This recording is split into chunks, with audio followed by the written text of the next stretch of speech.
Hallelujah.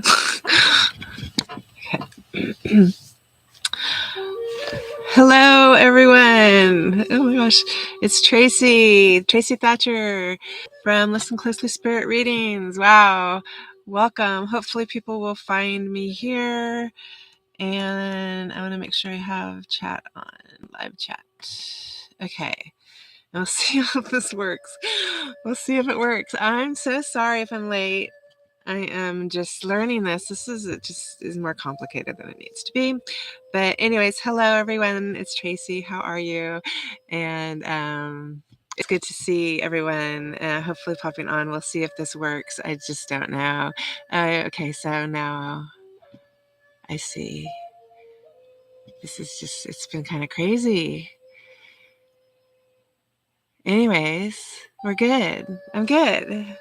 Well, I'm going to wait for people to pop on and see if I can see. I have to have the comments. I'll get this, I promise. Yay, we're getting comments.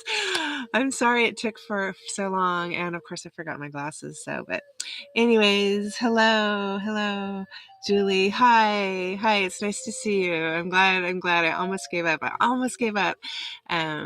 YouTube is more complicated than I thought. So hello, everyone.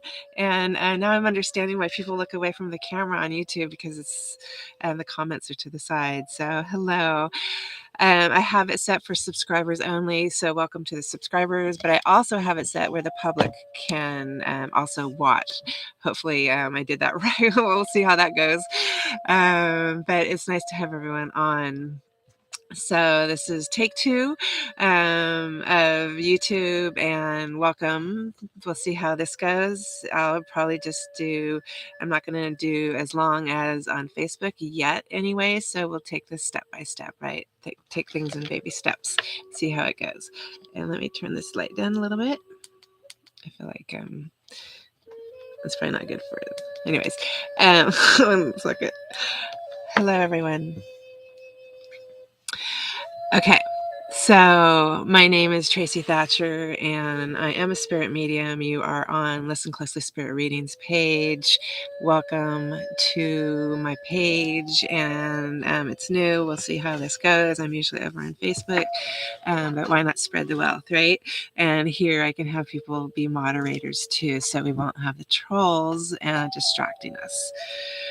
I am a spirit medium. I have grown up in spiritualism. That is my religion. And before I begin, and how this works is I give what I get straight from spirit out. It's not, it's no cards. There's nothing else. It's just me and spirit.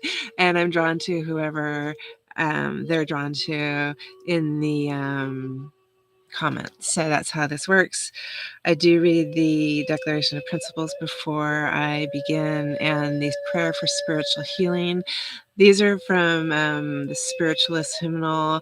This YouTube channel, it's not related to the national or anything. I just like to live these Declaration of Principles that I'm going to be talking about, or reading, and that's how I roll.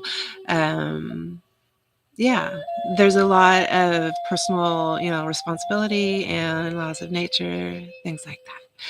So let me just begin, and then I'll dive right into it, and we'll go for a little bit and see how this is going to work out. Declaration of Principles. We believe in infinite intelligence. We believe that the phenomena of nature, both physical and spiritual, are the expression of infinite intelligence.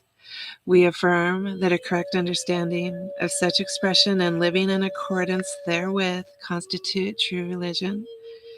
We affirm that the existence and personal identity of the individual continue after the change called death. We affirm that communication with the so-called dead is a fact scientifically proven by the phenomena of spiritualism. We believe that the highest morality is contained in the golden rule, do unto others as you would have them do unto you. We affirm the moral responsibility of individuals, and that we make our own happiness or unhappiness as we obey or disobey nature's physical and spiritual laws.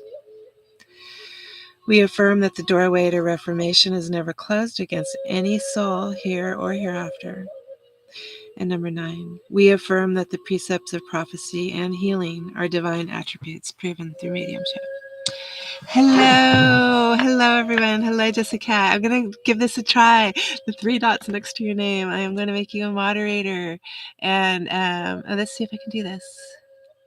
Oh, no, it already is. You already set up from last time. Cool. Good to know. Just so everyone is clear, more than 10 posts in a row. I think YouTube will just automatically ban you, but I like the comments. I'm going to be clear. I like the comments during my reads and when I'm channeling.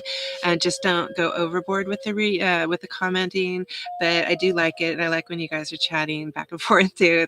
That's all good. It's when people are putting 20 in a row up of copy paste that will not be allowed. So we will give a warning, and then after that warning, then someone will be banned. Okay, so I just want to be clear on how this is going to work so we don't have any confusion, and I want to make sure that things go smoothly and that we aren't interrupted. So as far as I know, this should be subscribers only, and what that means is subscribers for at least 5 minutes before people come on. So that's how that works. There is a lag. It gives my moderators a chance to catch up with the comments too. So please be respectful of everyone on my channel. And welcome to everyone. Lisa, Academic Study Kit, Jessica, and Patricia. See, there's only a couple people, so this is good. I like small, I like intimate, and so far so good, right? So far so good. All right, let's begin with the prayer for spiritual healing, and then I will begin dive into messages here. Everyone should take a deep breath. I ask the great unseen healing force to remove all obstructions from my mind and body and to restore me to perfect health. I ask this in all sincerity and honesty, and I will do my part. I ask this great unseen healing force to help both present and absent ones who are in need of help and to restore them to perfect health. I put my trust in the love and power of God. That God could be whatever your God is to you. Okay. Cool. Okay, let's begin. Let me take a sip of water. I'm so curious about my phone. 1 second.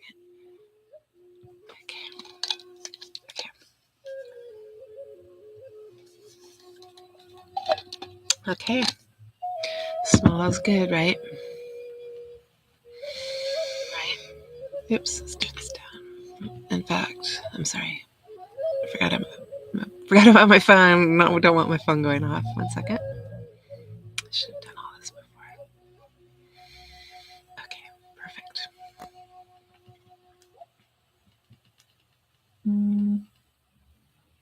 Okay, perfect. And we're good.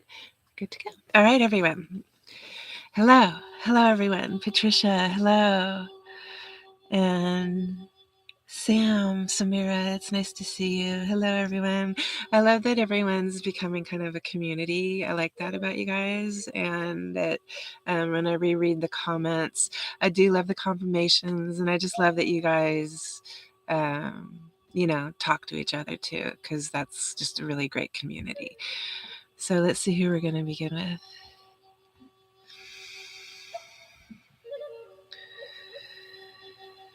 I'm looking off to the side because that you guys are off to the side on these, so unlike my phone.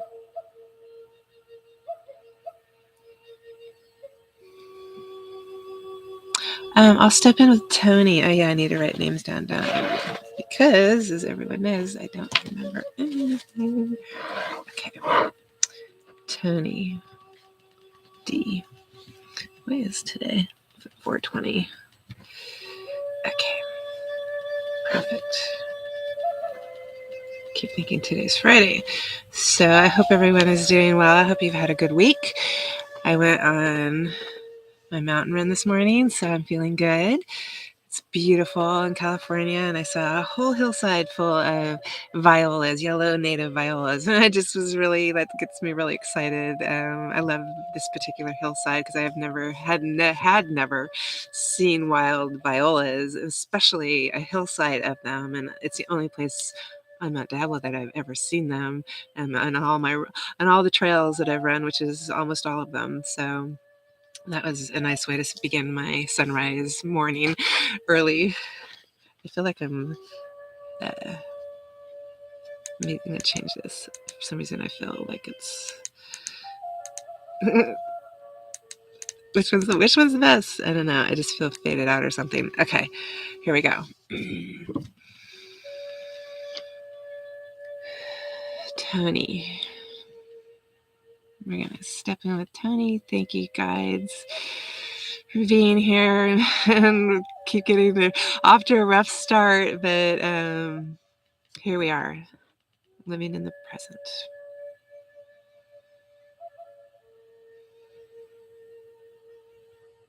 Tony. To step in with Tony, bring Tony's guides close. Thank you, Infinite Spirit, for always being here with us and always wanting the highest and best for all of us, and help to guide us through this physical plane. We're very receptive and honored and humbled by it.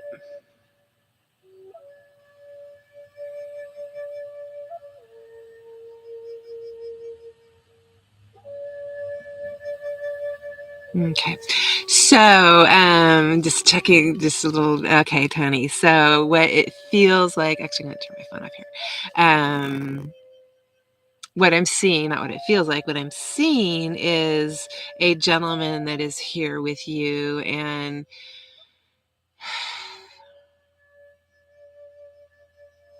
he's not tall. He's an elderly gentleman, but he wasn't very tall. He reminds me of someone I know, kind of, but he small but mighty is kind of how I would describe this gentleman. He has a lot of natural muscle, like he is someone that he worked with his hands. He probably built things and he used his body.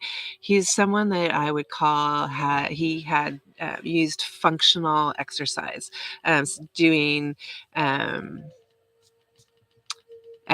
creating a physique through your everyday um, occurrences, your everyday workload, something along those lines. Um,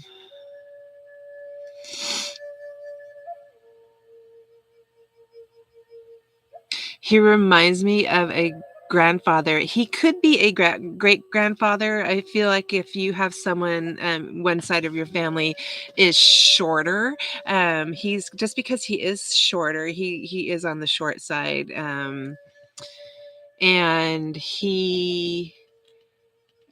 so descriptions, he's got the button down cotton shirt, and then it's the pants that always kind of like give it away for me of what people did here on the earthly plane. Whether maybe they liked it, it doesn't mean that they did it for a job. It could be that they came home to it. This gentleman has work pants on, the chinos, those like the olive gray chinos.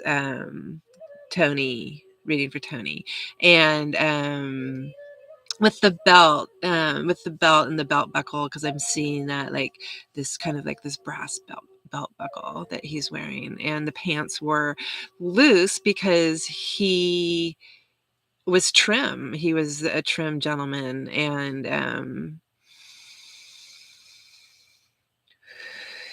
so what he originally was, I'm going to just kind of keep going with the storyline.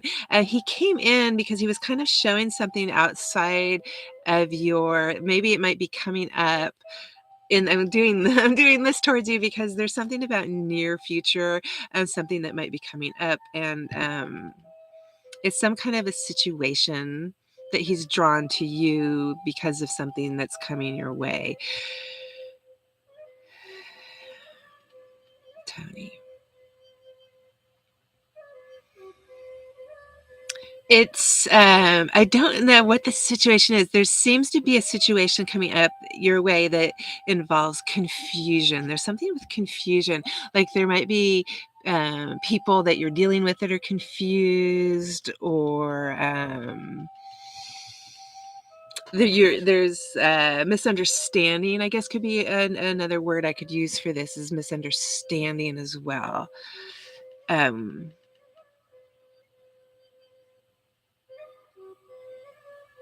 It's someone also that, it reminds me of, I don't, obviously know you, but it reminds me of someone that you're might be having words with, and they're, almost pleading. It reminds me of, when children, like teenagers or children, are like, "Please, please, mom, please, want you, please." Like, it just reminds me of that, like there's this pleadingness, pleadingness in the person, and feel that you are holding firm to a decision, is what this is coming to.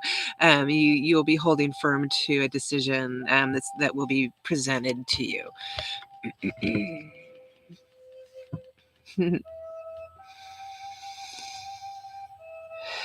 It's as if you're at the end, you've gone through something maybe with this person or a situation. If it's not a person, it's a situation, but I feel it's a person.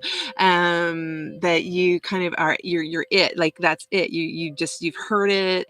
You're at the end of the line, and you know, you've made your decision. You will be putting your foot down with this, whatever this is, and whatever the subject or the topic is, and it's just a done deal, is what I'm feeling with it.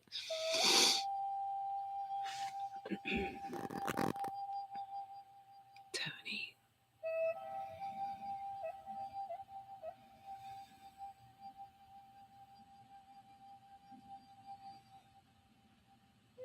They're also, Tony, they're presenting, I say your guides right now, not just this gentleman, but your guides are presenting something with family too. There's something that's going on with your family. There's a family, um, it's like a family situation. There's something,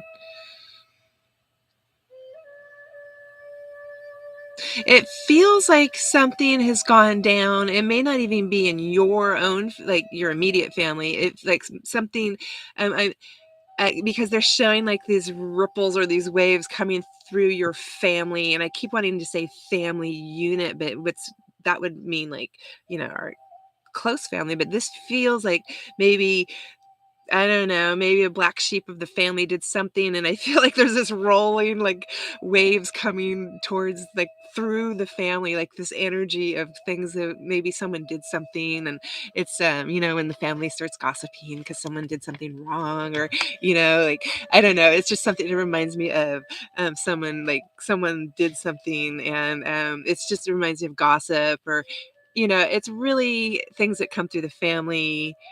um it has to do with the person. It almost reminds me of someone like a cousin or an extended family member with you that might do something, and then there's this rolling, like, you know, um, energy that comes through the family, and it's interesting that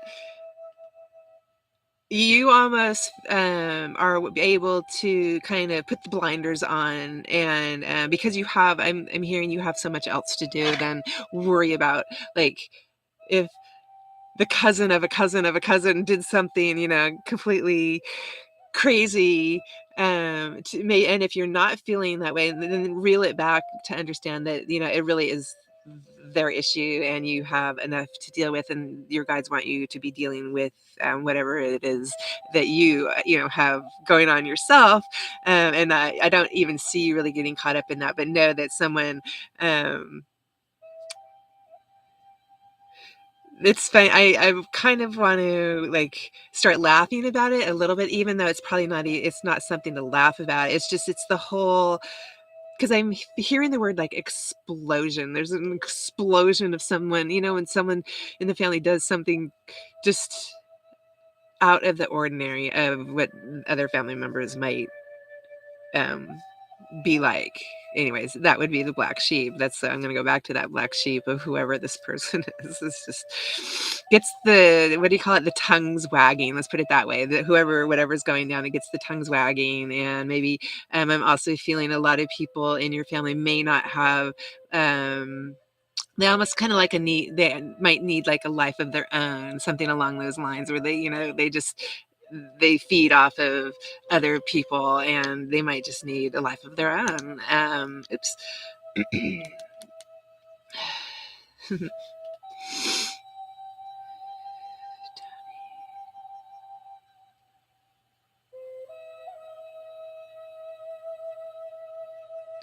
So there's a gentleman now with you. You know, this is always sounds so weird, but I can't tell if he's actually in spirit or physical. His presence feels like he's here on the physical side. I'm going to go with that because, right, our gut reactions are always right, even for mediums. So I'm going to just go along with that. This gentleman is really handsome. He would be in your life. He has brown hair and he probably has some curl to it. He has a nice physique. They say he's handsome. So I'm feeling some energy with that, and with him and you, between he and you.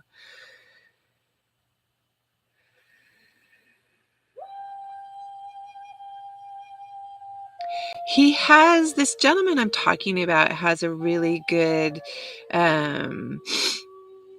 core of, like, how do I just describe this? Like this nature energy inside of him. He has this natural ability of something, like it feels good. There's something within him that feels good. I feel like there might be some complications in the situationship.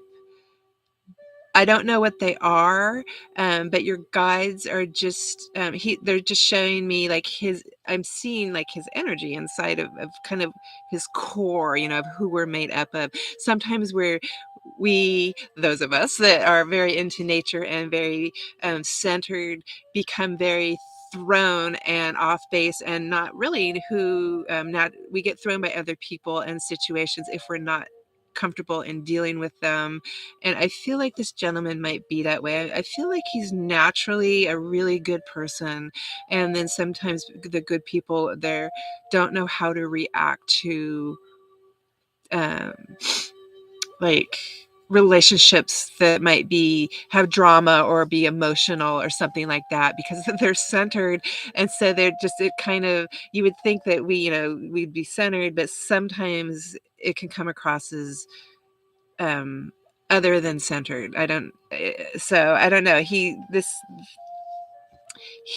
But so just know that there is a person that is, he's good. He's good to his soul. That's what in his soul. I want to say that to you, whoever this gentleman is, and he does feel, like I said, close.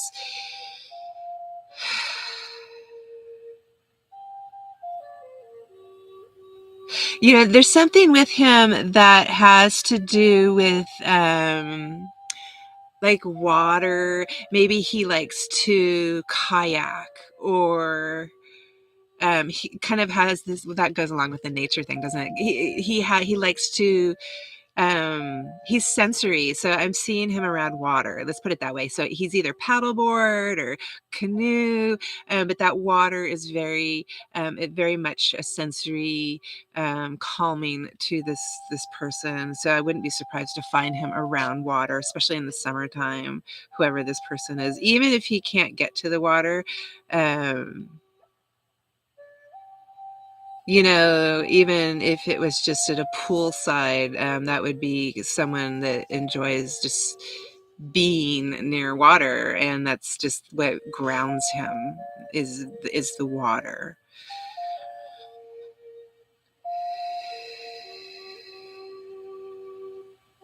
I feel what I'm hearing actually is that there's learning lessons between the two of you going on, and that you just at different levels of learning, and there's just it's just different. You two are very different in a lot of respects, and there's just a different different things to learn. You remind me of someone, you two remind me of like, you would be a good interdependent people. Um, Meeting someone that's interdependent, that you aren't dependent necessarily on each other so much, but you both have different likes, you have your lives, something along those lines. This person's very, maybe he's very calm, the male energy, and maybe you have more drama. I'm not saying that's what it is, but I'm just saying there's these differences, but you still are drawn to each other, and there's this, you just again would be, Spirit is using the word interdependent, would be a really good way for you to um, look at this.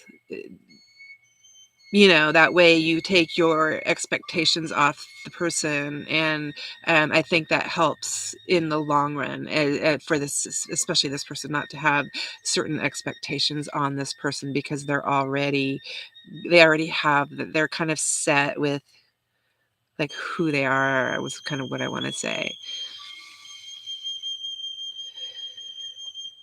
It feels, by the way, I want to make sure it feels like a good relationship. It just feels like there's a little tweaking that needs to be done. And since I'm the one talking to you, whoever this person is, it could be anyone, by the way. I mean, in regards to like your family member, if it's a son, even, it could be any male person. If it doesn't feel that way, like a son, but it could be. And it feels good. It just feels like, because I'm talking to you and not the other person here, that your guides are just telling you how to make it work, and for you to do your side of understanding a certain relationship, because the other person's not here for me to talk to. So, do your part to understand it, to work on you, and then they're good. They can just keep working on themselves, something along those lines. Tony. Tony. No, there's a little girl here. She comes in and she's so cute. She's been in spirit a long time, so I don't know if she's coming in like with your grandmother. Sometimes you'll hear me say, I see reunions sometimes set under big giant oak trees with the picnic tables. She comes in with two grandmothers that are on the heavier side, and she's a little girl and she's so cute. She's dressed in her best, as she wants to say. And I want to go back.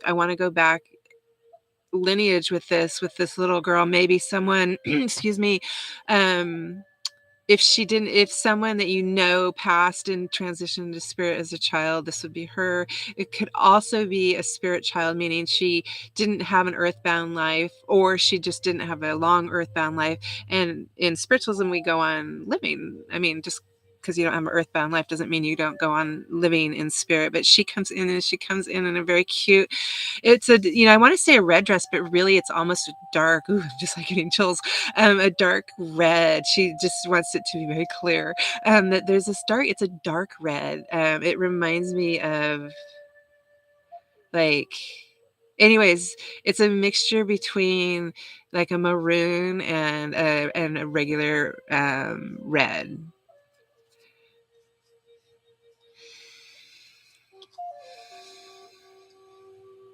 And then she's got the what do you call it? The bobby socks and the shoes with this dress, and there's also a bottom trim to the dress. Um, Lining the bottom, and her sleeves on it are very puffy. And she's so descriptive of it because she loves it so much, but I'm also describing it for you for evidential, because if you ever had a photo of someone like that, I don't know if you do or not, but I always like to describe what I see, especially when they're being so detailed, because I mean, she's literally showing me everything. She's showing me all the way up to the neckline, which would be like mine, this like this neckline, the crew neck type neckline with I didn't finish, with the puffy sleeves and short puffy sleeves because it's such a nice day out, and I do feel like it's springtime, just like it is now, at least here in California. The spring weather, it's really cute. She's very cute. She's being held by both hands, with her two grandmothers. So she passed to spirit, and obviously, I mean, family was there for her, and but she's what I find interesting about all of this, just as a reader, is that when we, we pass and we grow as the spirit children grow in spirit, and yet and I feel she's back lineage, which is interesting that she's coming forth still as a little girl. So that's evidence. There's somewhere along the line of um, evidential. Just know that that's just kind of what I need to give. Tony. Oh, okay. She's so funny. So she's mentioning something about, like, you need to tap dance your way through it. There's something you need to tap dance your way through. She wants you to, like, you know, um, childlike energy. Um, stay childlike in what is going down. Like, just keep tap dancing. And from a child's point of view, whatever we're going through, I mean, they can't even imagine what adults go through, but to the innocence of just tap dance your way through whatever you need to do, is kind of like her 2 cents, is what I'm hearing. Just tap dance your way through whatever's going down. And don't worry if you don't know her, because she also is just drawn to you. And like the two grandmothers, they would both be really heavy, very heavy set. And they both have their white aprons on, which for me is just symbolic that they are grandmothers, with their cotton dresses on. And the shoes remind me of, tilt again. They remind me of the Depression. So these are women that probably had not a lot of money. They might have lived on farms, or they just didn't have a lot of money. And the shoes give away a lot. They're very worn. And so this is just more of a confirmation for you, kind of evidential of that. They also, those when women wore the nylons and they'd fall down to their ankles. So that's what they look kind of identical in that. I don't know if maybe you had twins in your family. I don't know, but they come in like that, and it could just be symbolic. I have a feeling it's symbolic, but it's sure pretty detail, because I can see like the nylons that have fallen down, because they just they were older nylons, maybe they were knee highs that fell down around these very worn shoes. And it also, there's a lot to be said for what our costume is. We wear costumes, right? Our clothes, of hardworking women that didn't have a lot, and they made do with what they have. So all of that, what I'm saying, can always be taken as words of advice for you. Just that they, um, I'm getting the imagery. I don't know if you've ever seen the film A Tree Grows in Brooklyn. A very strong image of that movie, A Tree Grows in Brooklyn, for you. Because this is just hands down right where that era of and those people that just, wow, it's just super strong image. So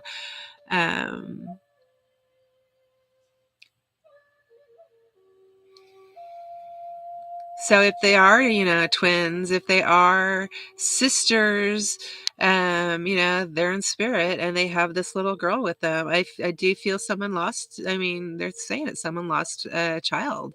And so this child's been with them, and they couldn't be happier to take care of this child. I don't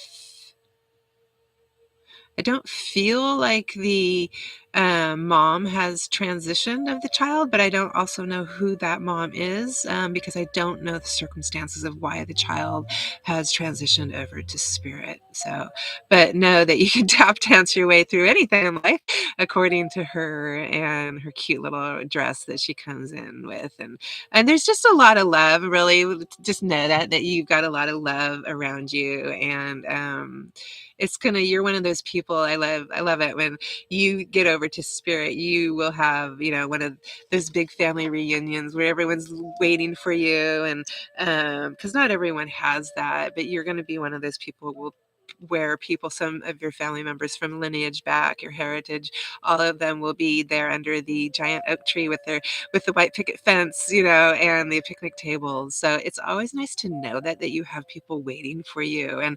And certain people will wait for us and just hang out and like kind of party and have their picnics and whatnot until they feel they're waiting for particular people. Maybe they're trying to help us here on earth. There's different reasons for that. But anyways, you're one of those people that I'm seeing that for.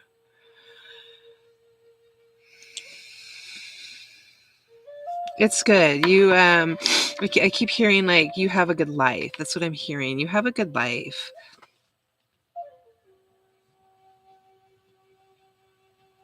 I don't remember the whole beginning of all this. Sorry. But yeah, anyway, so I think that's all I've got for you now.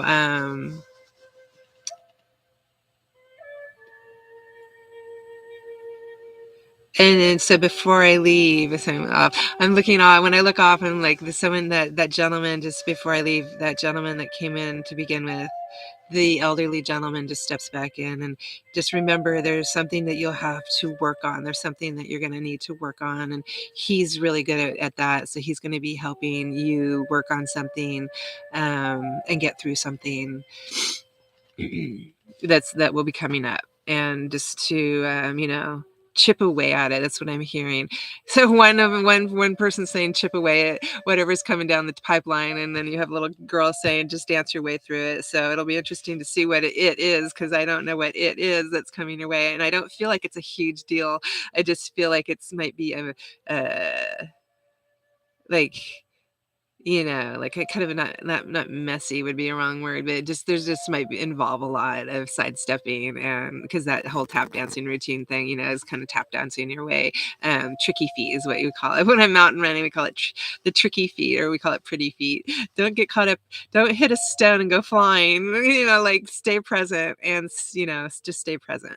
So anyways, Tony, I'm going to leave you with love and blessings from your guides, and thank you for letting me read for you, and I'm always honored. Thank you. Hello, everyone. Oh, I love this. There's hardly anyone on. It's great. Okay. I have so many old photos, and I get to read this now. I have so many old photos. I literally have buckets of old photos. I just can't get rid of them, and I don't want to do the whole put them on, I don't know, digital, because it's not the same thing as paper. Hello, pure free spirit. It's nice to meet you. We'll dance. Hello, Heidi and Lisa. Okay, I'm going to scroll up. Everyone's behaving, it looks like, so yay for that. The whole reason for me doing the YouTube. I do Facebook lives every week. I still will continue to do those. It's just a lot of trolls. It's just kind of out of control. It's out of control. The trolls are out of control. So I made this, and I just wanted to start this too. And at some point with this, if it ever gets big, I will make it members only. I'll take it even smaller, so we can just kind of huddle together as spiritual people, and not have to worry about those that don't believe coming on and kind of disrupting the good energy that we have going on, because we have really good energy going on. I always feel really good coming to you guys and giving you messages, so that means a lot. Let's do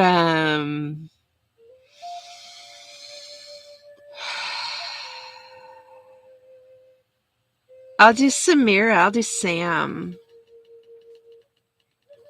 Samira Edwards. Sam's you've been following me. Hello. Okay. Tastes good. Water, good. Hello, everyone. It's nice to meet everyone. My name is Tracy. You're on my YouTube channel, Listen Closely Spirit Readings, where I'm going to be doing lives. And I just started. This is going to be it. And at some point, I will add in probably my moonlight chats, what I call moonlight chats, where I have old antique spiritualist books, and I'm thinking of just grabbing those because sometimes I can't sleep, so in the middle of the night, and just coming on and having discussions about that. I also like the idea of coming on and letting people ask me questions, because people have so many very good questions, by the way.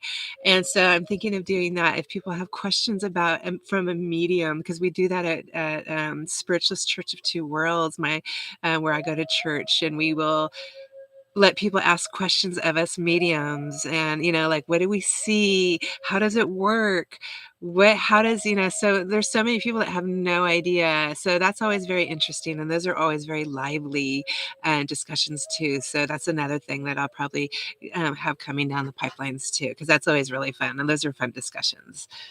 Okay. Oh yes, Samira. I'm glad I wrote your name down because I already forgot. Here we go. Yeah, I like the intimate. Okay, Sam. Let's do Samira. I'm gonna blow my nose one more time. I don't know why they keep. Don't know why this spirit's making me runny nose. Oh. I'm not the only one though. I keep seeing it with other mediums.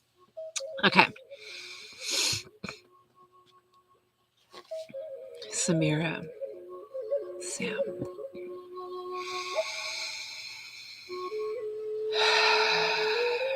Okay.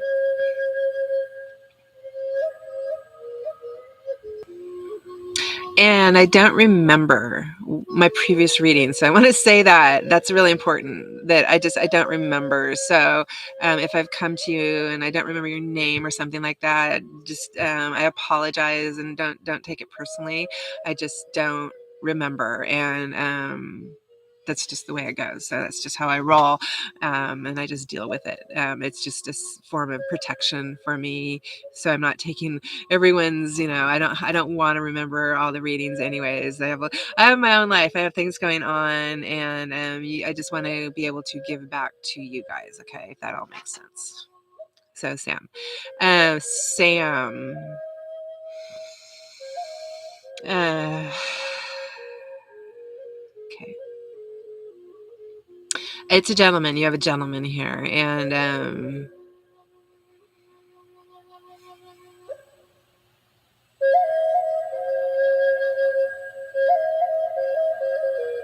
he it's one of those weird imageries.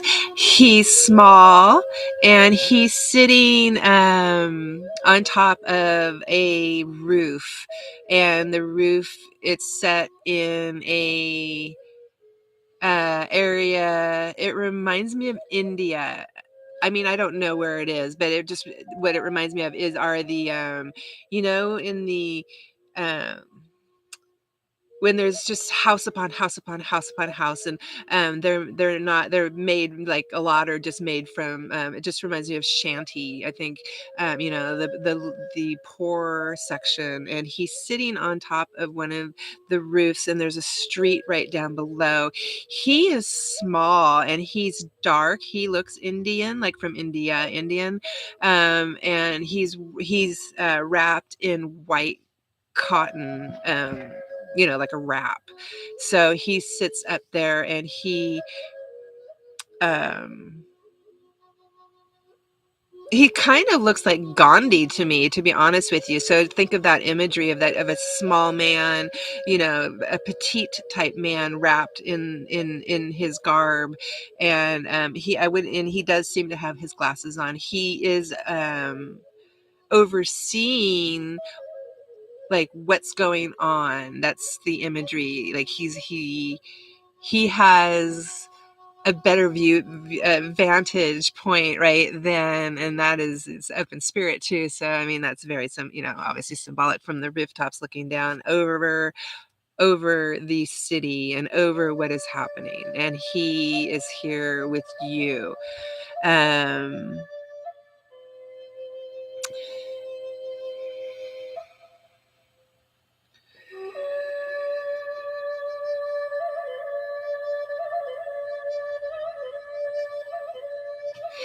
the roof, I just have to say this because the rooftops remind me of tile. It reminds me of tile. I mean, the first thing I wanted to say when I was describing the houses are that they are made from earth, maybe adobe, and then the tile is obviously clay. And so, I mean, the home and wood. So these homes are made from earth and stone as well. I feel like the need to say that too, just to further understand where this is, because when you see a whole bunch of white homes and then there's the doorway and there's a couple steps up to it, and then these streets are quite narrow.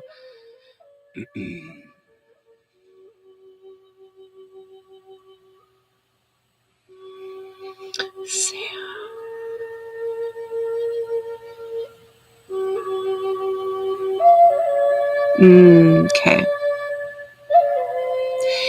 There's something for you that's coming up.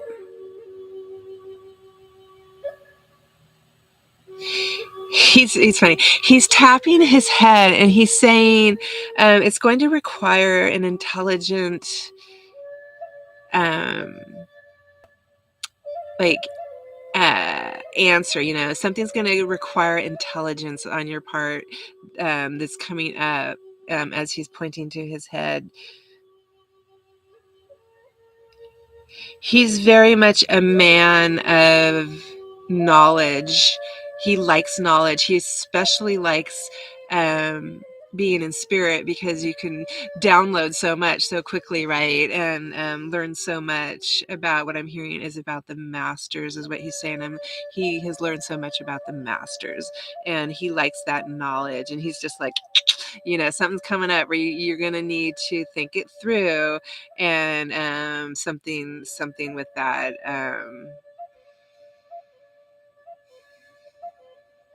And that you have the smarts, right? You have the smarts to think whatever it is that's coming your way through.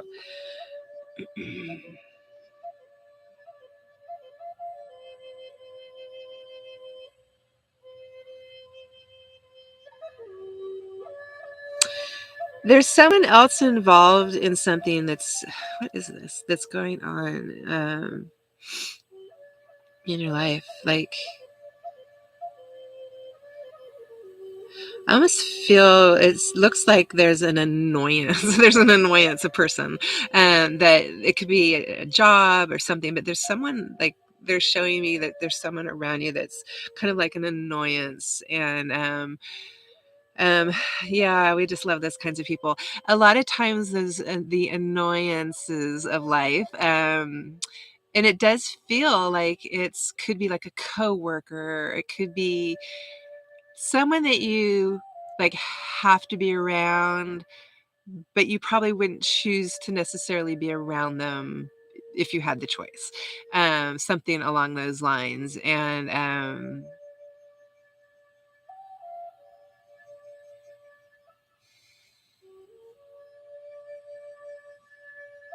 what I'm hearing with this, and it feels like a female, by the way, it feels like a female, and what your guides want you to know, and this gentleman as well, is that if you were to look further into this, whoever this person is, there's something going on, if like, well, there's something going on in their life that you don't know. There's a secret. There's something going on that makes them the way they are. I'm hearing, and what I'm seeing is um what are they called? That like the handcuffs. I'm seeing like their hands are tied. They're in a situation and their hands are tied. There's something going on in their private life, and that you're not privy to. It feels very private. It feels that they might take things out on other people because they don't have they think they don't have some kind of control in their own life.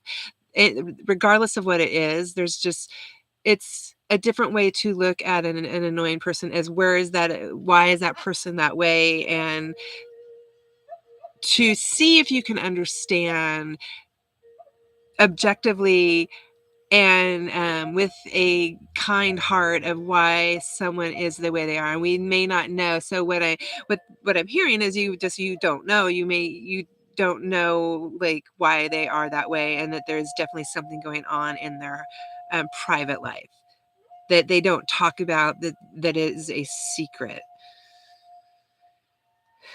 It doesn't make being, annoying. It's not an excuse. It's just something.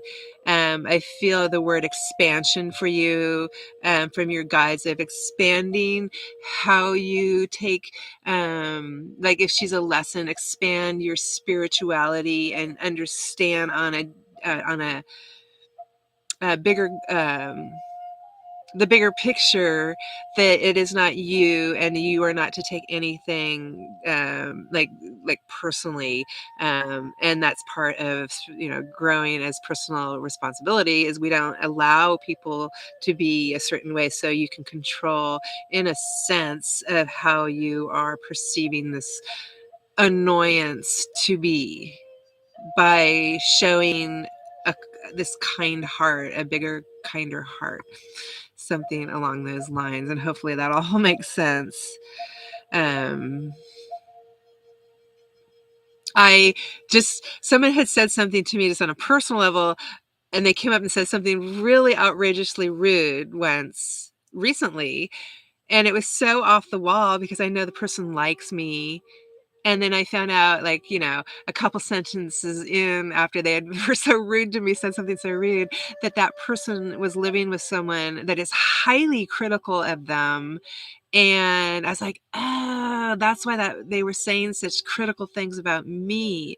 So it all made sense to me after that. It had nothing to do with me. It had to do with them, and that they're living with this, in this situation that they think they can't get out of anyways, of highly critical. So it wasn't about me at all. It was all about them and how they were projecting something onto me. So if that all kind of is how I've used it before, especially recently. It was only a couple months ago that something like that happened. So just know how to understand that things aren't always about us. The people sure are good at pressing those buttons, though, aren't they? And that's also a test for us, too. I took it as a test because I was so annoyed, and I was so hurt. And yet, looking at the bigger picture, I felt really bad for the person. And I knew that what they said had a hinge of truth into it, but it wasn't who I was. So I decided to leave it all and just send kindness their way.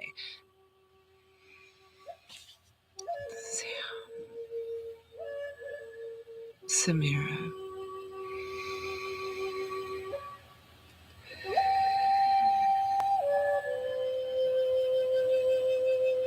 I have to.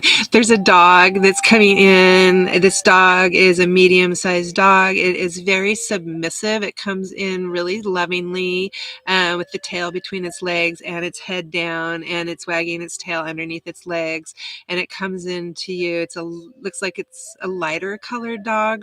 Don't know if you had a dog or not, but this dog is coming up to you, and if you don't recognize the dog, it's just an attraction. So just know that this dog has been attracted to you. And I feel like maybe the dog might have had, if it wasn't your dog, it probably had a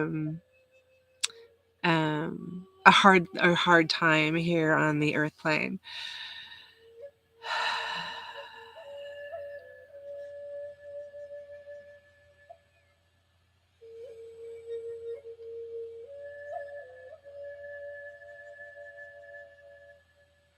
Sam.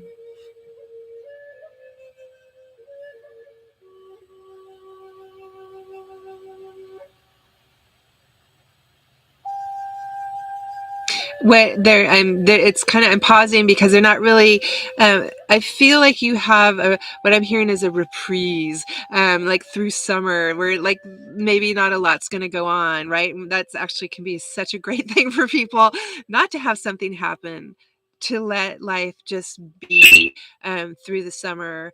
So just have this reprieve, have this vacation from life, that will probably be, that I see coming your way. Just be for a while, just be through summer, like, or, I don't know obviously where you are, but be through whatever what seasons you're going to be coming through this in these next 2 seasons, and know that there's a reprieve is your word for the day is reprieve of it, almost like the heavy stuff. Like you have a reprieve, just feel like, take yourself away on a vacation, not physically. I'm not, if you want to you can, but just from life, and stay in a state of spiritual energy is kind of what I'm hearing. So take that reprieve, I feel a lot of warmth with this. So I don't know, I just keep wanting to say, up through summer of just being, like just being, and not being in any kind of drama or anything. Just like step away from life for a bit. And I'm hearing, yes you can. You must have just said I can't do that, but I don't even know if you said that or not. But someone in spirit is saying, yes you can make this happen, and it's only like two seasons to just be out of your lifetime. That is not a long time. So know that you will be given, if you decide to take a little reprieve from life, your guides are going to let you. And you're going to continue living and having things happen, but there won't be any big bombs dropped or anything like that. It's just going to be a nice kind of breathing time for you, where you can just breathe and not have to worry about things so much, and don't get caught up in any drama, as if it's like the drama will kind of fall away, um which is good, right? We don't need drama. We don't need drama in our lives. I know a lot of people thrive on drama. A lot of people thrive on drama just to feel like that's alive, but you don't have to have drama, if you understand life. After you get, it's the smaller things that can feel really good, and you don't have to have the drama of life. You can be quite calm about things, and that brings joy. Instead of the ups and downs, where people thrive on that a lot, which not good. That's not necessarily a good thing. You don't want that. It's better to kind of just roll along with life, instead of having the big giant ups and downs that people like love to do. So anyways, all right, so I'm gonna step away from you, Sam, and love and blessings to you, and thank you for letting me read for you. Okay, hello everyone. It's Tracy from Listen Closely Spirit Readings, and you're on my YouTube channel page. Welcome to everyone. I am a spirit medium. I've been doing this for decades. I grew up in spiritualism, and both my parents were spiritualist ministers and mediums. So this is just kind of second nature to me. And I do these just to like give back on a lot of it. A lot of people don't want private reads or can't afford it, or whatever the reason is. I do private reads under listencloselyspiritreadings.com, where I do delve a little deeper, because I give you an hour, and then at the end, about 15 minutes at the end, I'll answer questions. I do not answer questions to begin with.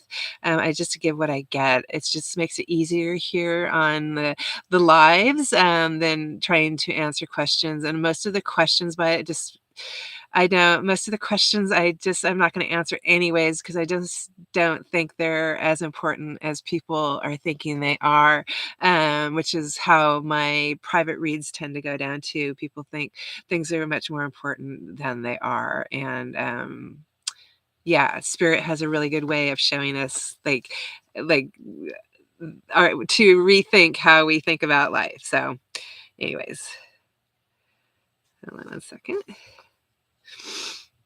So anyways, welcome to all of you. And yeah, I'll just probably do a couple hours here, which isn't very many people. As I talk a lot, as you can tell, but just to start off, just a couple hours, and then I'll just keep increasing this. So let's see who we're going to go to next.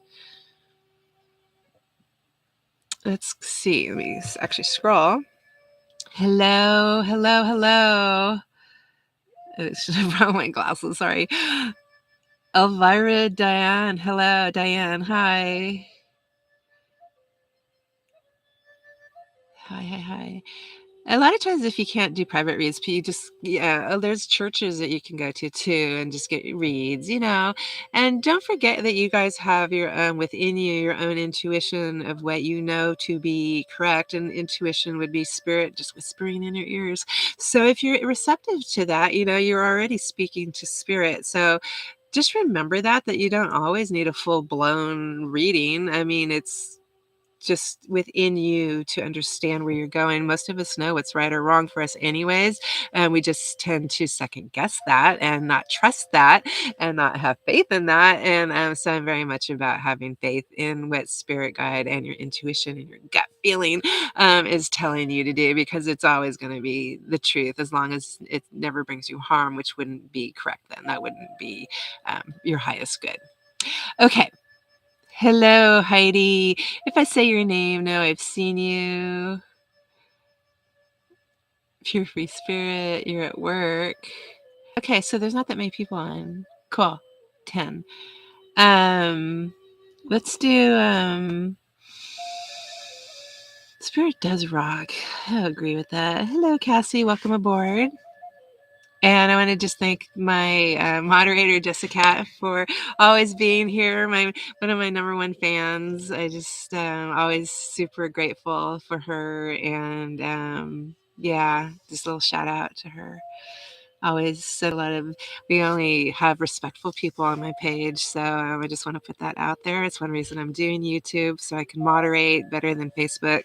And so thank you, everyone, for just being mellow and patient, because these reads take a long time. They're not like the normal, bing, bang, boom. They take up to 15-20 minutes per person.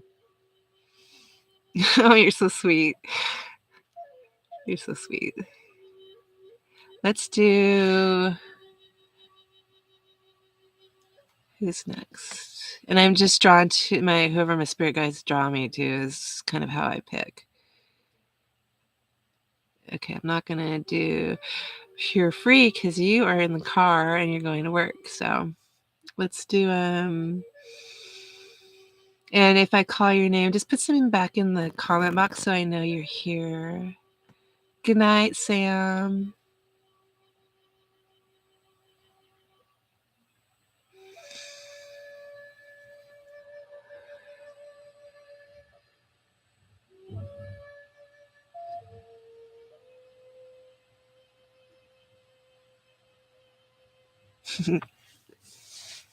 Yes, but you have to get to work.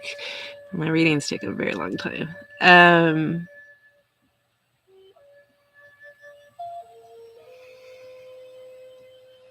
Okay, I'll go with Cassie.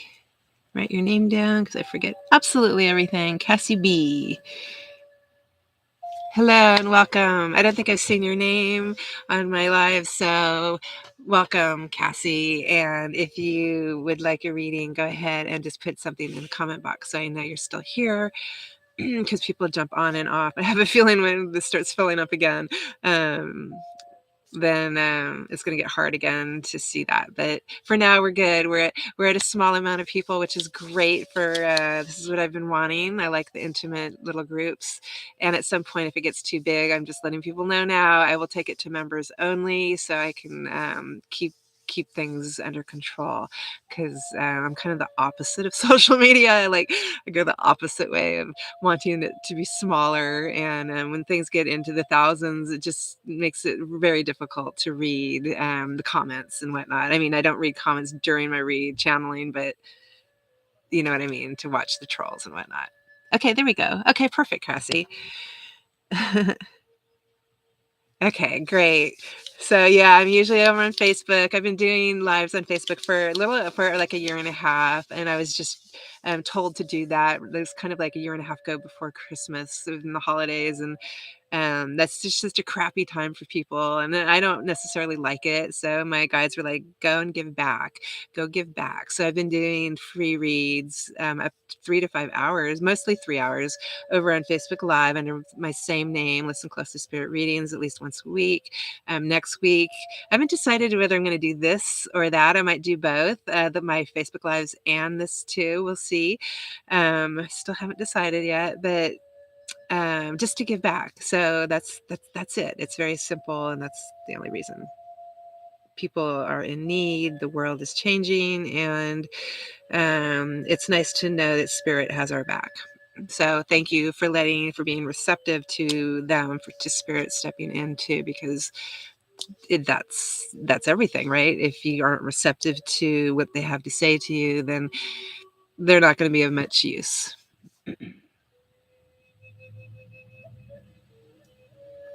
Yeah, I'm sorry. I couldn't even figure out how to get on to start the camera for a live. So I'm hoping next time it's going to be smoother. Each time it's just super bumpy trying to get on to do this. And you'd think it'd be super easy, and it's not. So I'm learning too. And you guys just unfortunately have to learn along with me. And I'm not that tech savvy. I'd also like to get those little banners at the bottom. Let's say who I'm reading for at the time, so you know who I'm reading for. So I know that's always a question, like, who's she reading for? Because she's just talking for half an hour. Who's she reading for? So anyways, okay, let's go into Cassie.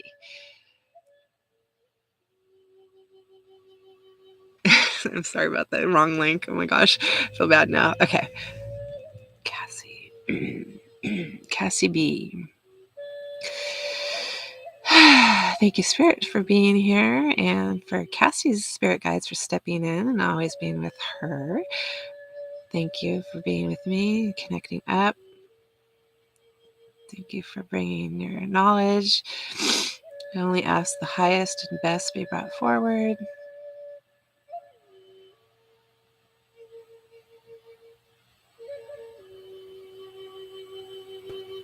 Cassie.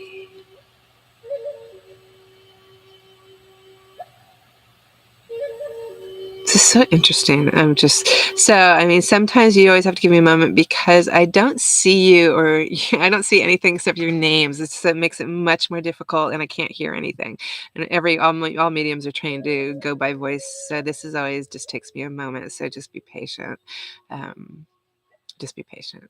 It's very, very different not having a vocal or face to see.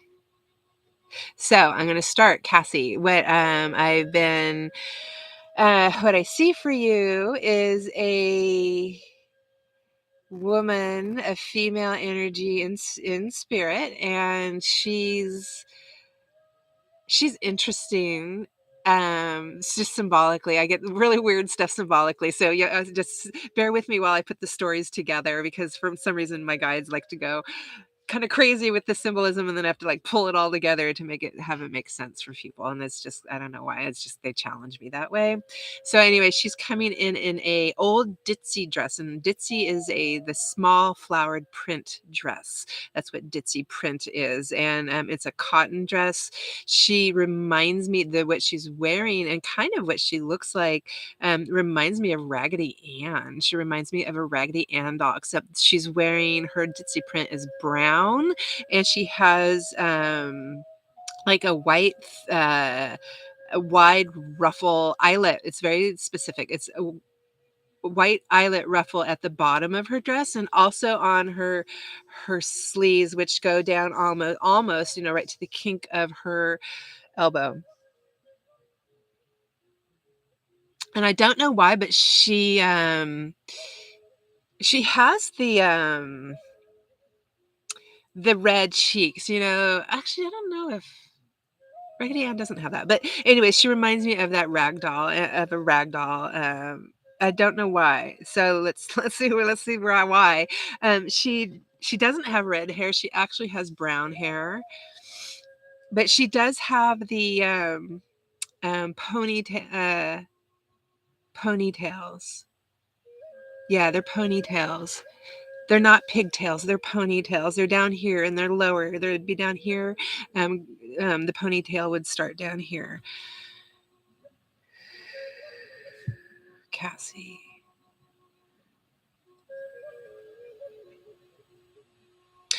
She's presenting herself as walking through flowers. So maybe this woman had a garden. I'm hearing victory garden. I'm hearing a victory garden. Maybe she had a victory garden after the war or something like that. And that was special to her because she's walking through it slowly, well, maybe you don't know. I'm a gardener. So like when you're walking through and you're just kind of like taking things in, you're seeing what's growing, you're taking your time. So, I mean, those words that I just said to you can be applied to you is what she's saying is maybe you need to um, slow down and observe a little bit more, and that way you will not miss the small things. So I mean, symbolically, what she's showing me as I'm talking is like she's walking along, and I'm seeing ladybugs on flowers. So things that I'm seeing very teeny tiny spiders that are hanging out, waiting for their next catch. Things that you would not see if you are trying to just get from one end of the garden to the other, which meaning if you're in a situation that you might need to slow down a bit. If the garden per se, the garden is a situation for you and it's symbolic for you, the analogy of that, to slow it down, to see clearer, see the details, don't miss the details in something.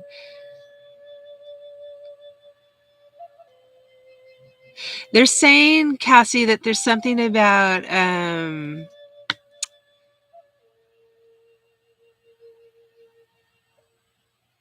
like there's this there's something special in the details. There's something special for you in the recognition of the beauty. Like there's some beauty to be recognized as you walk through your garden, right? Your life, your garden. So I'm also hearing from her is, no matter if you walk fast or if you walk slowly, you will get to the end of the garden regardless. So you might as well take the time to walk slowly, to see what you are growing, to see how far you've grown, what you're growing, what your accomplishments are. Really take in what your life is, what you are making in your life, because you can walk through your life, your garden, slowly or fast, and either way you're going to get to the end. And she wants you to take it slowly. She wants you to really slow it down, because especially there's something throughout your life that there's going to be beauty presented to you. And I think it feels like this beauty is very personal. So maybe there's something that you see in life that you find to be quite beautiful. It might be different. It might be something unique to you that they want you to make sure that you catch it all, like that you get it all.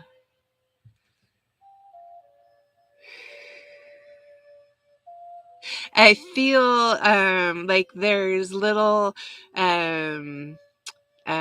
like they're not signposts because they're like little gifts. They're little gifts. I'm seeing you as you're walking through like the pebbles, because it's your path that you're walking on are little pebbles, those really tiny pebbles, and you can walk on these pebbles barefoot, so they're not necessarily hurtful pebbles. And the reason I'm saying that is because symbolically, if you were to walk on boulders and stones, that can be like painful, right? So that could be symbolically a life situations, but I feel like yours are very doable, and especially if you're walking slowly and you're taking your time, that those pebbles are very much you're able to take your time and walk in with no shoes on, and what do you call it? Earthing, be the earth mama, or and really take it in.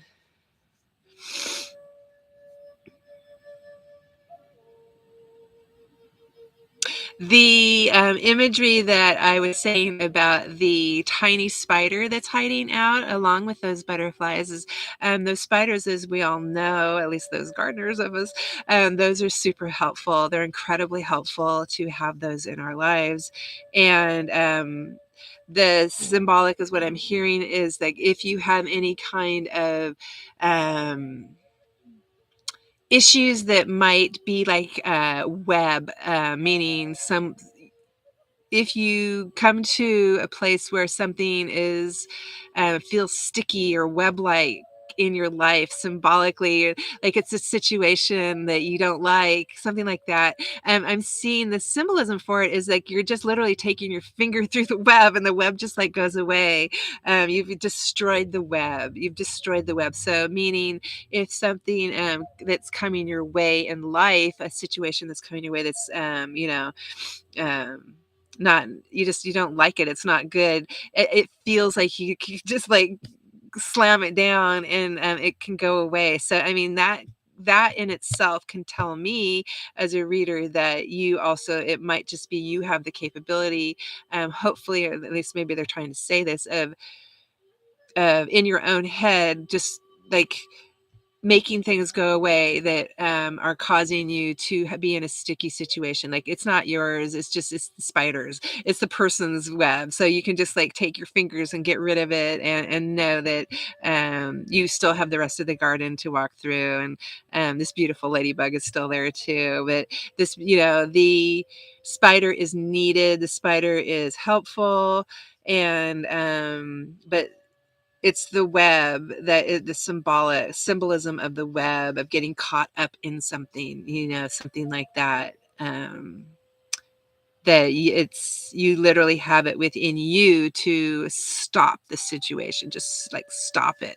So I don't know if you're in a situation like that, but you can stop a situation just by boop, just by like bewitched, like just cover your nose, like and just it can get rid of it. So maybe it's just something that's in your head, or you don't lay claim to it. Maybe there's a situation where you just don't lay claim to it. It's someone else's situation, and you can just like keep on walking, and that kind of thing.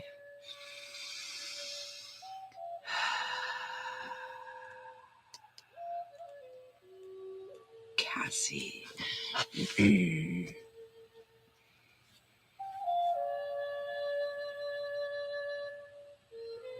This woman's a really strong influence with you.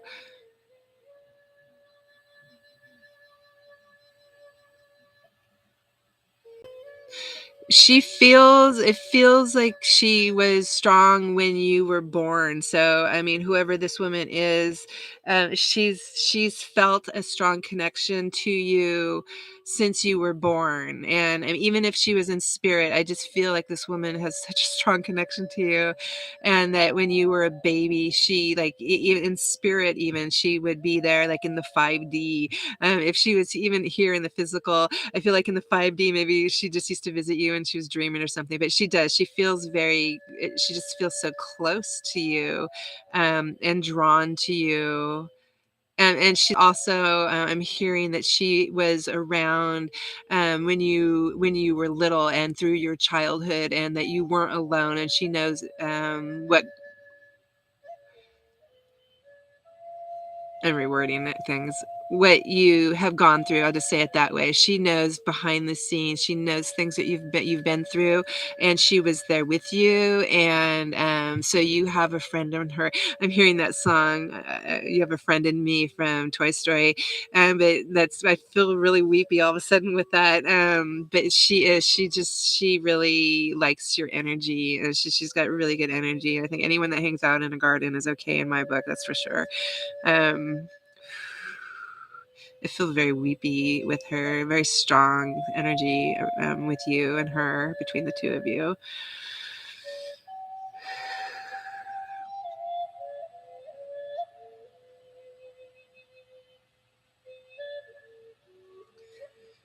Um, obviously I can't see anything. I only see your name. I don't see anything else. But there's one more thing is just that there's something like coming your way in summer. It's a person. It feels like a male energy. There feels like a male energy is coming your way. I feel like there's water involved with this. There's a lot of water, maybe because summer's coming in my reads. But and like I'm seeing people jumping off the back of those big floating homes that are like, I'm in California stuff, but Lake Shasta, like there's these boats with homes on them, and like you can jump off the roofs into the lake, or they have the slides from the top of the down. So anyways, it just reminds me of summertime, and that there's a male. It feels like a brown-haired younger male energy coming your way this summer, if this person hasn't already presented themselves to you. He seems younger. Don't know, what the relationship in all of this is, because I have no idea how old you are. But whoever it is, it doesn't really matter, because I just have to get what I get anyways. And that just there's a lot of life and liveliness with this person, with this male energy. He's trim. He has brown hair. He just is really kind of a fun-loving type of person. He is on the young side, and again, young could be decades difference with what I'm saying, but almost from like 20s, 30s. I don't know, but anyways, it's just on the young. He's just on the younger side, coming your way.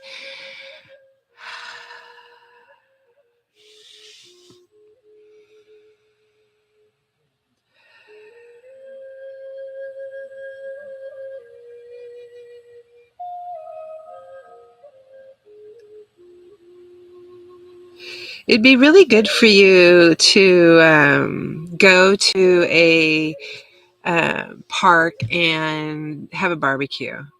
I know this is so random, but there's something about it, and it's not that it's like one of these barbecues where everyone is having like screaming fun and on the playground kind of barbecue kind of thing. It reminds me of just a really quiet kind of barbecue. It's set under trees, really pretty green trees that I'm seeing, and it's set with a quiet. If it's might just be one person, but if not, it's a quiet. It's like a quiet barbecue. It's just a peaceful place to be, as if it's as if like one day you just said, let's go on a picnic. Like, let's go right now. Let's just go on a picnic and sit under a tree and just not like necessarily do anything. When you go and people watch and just have a conversation, it's probably you with someone else. That's just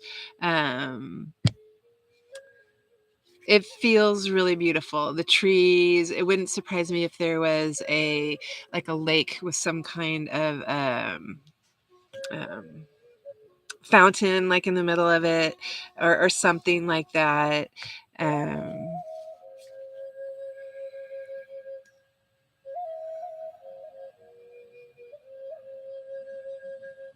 I mean, you're reading, because I just remembered the first half, because again, I don't remember stuff. But the first half, it's going back. This barbecue kind of picnic table area is going back to slowing down again, right? Like, so there's something about that with you needing to really slow it down a bit and right, and just take things in, because I get when you're sitting at this like under the trees with the picnic table and just taking it in, when you look up through the trees and you notice the sparkling like sunlight coming through when the leaves are all twinkly, and not everyone notices that because people don't look up. I'm always saying that to people I teach in the botanical garden. I'm like, look up, and then look down, because that's when you see the spiders and the ladybugs. But if you look up, you see the beautiful sunshine coming through the sparkling trees, and then the blue skies, and then maybe the puffy clouds. So everything about all of this, but all of the garden and the trees and the relaxing and taking things in, and it's all really healing. So maybe you're in a place that you just need healing energy. It feels very healing to me, of what your guides are showing me. I mean, these are places that I would love to, to be too, and know that you can, I'm hearing, create your own garden as well. So just remember, you can create your own life. You can physically create your own garden, which helps you create your own life, and just take things slower.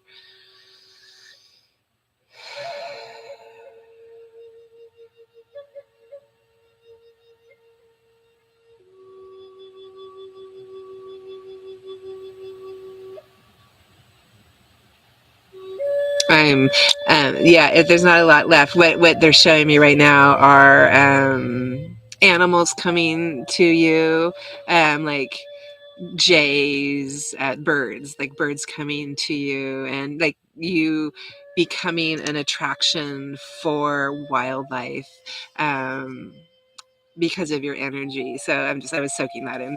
Just let me soak that in for a while. But yeah, I feel that with you, that there's a special connection, that your guides would like you to increase that connection to Mother Earth and then to yourself. Okay. So anyways, I will step back, Cassie, and leave this woman with you,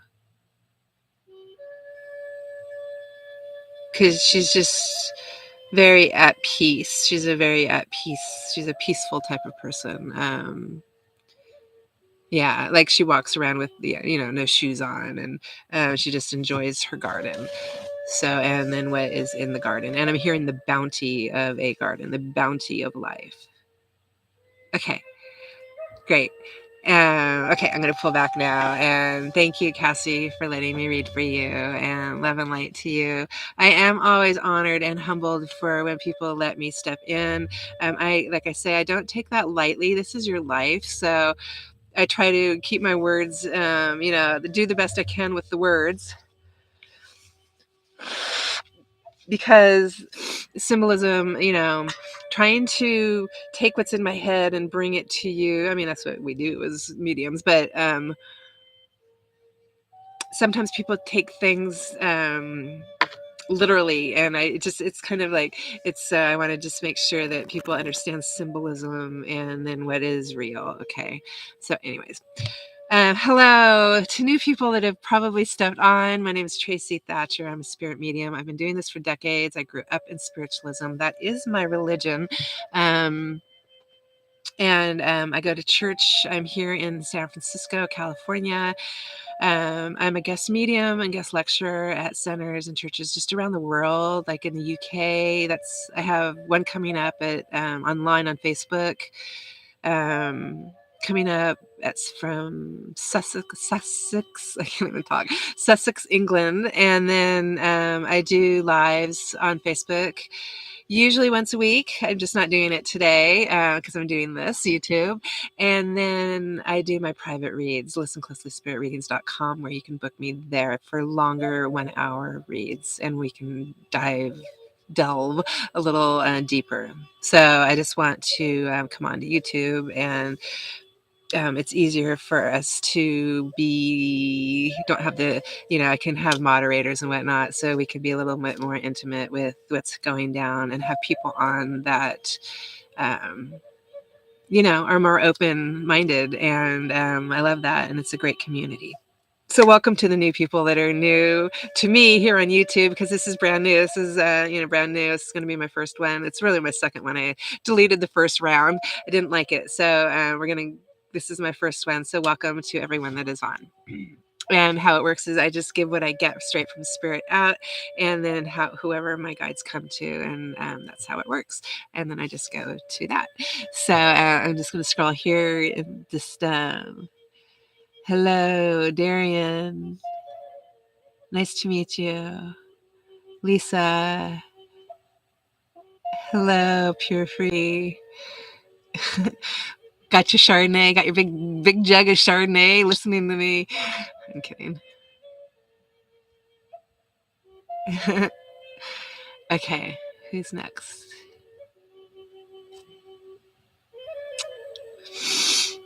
Hello, Heidi. And then Lisa.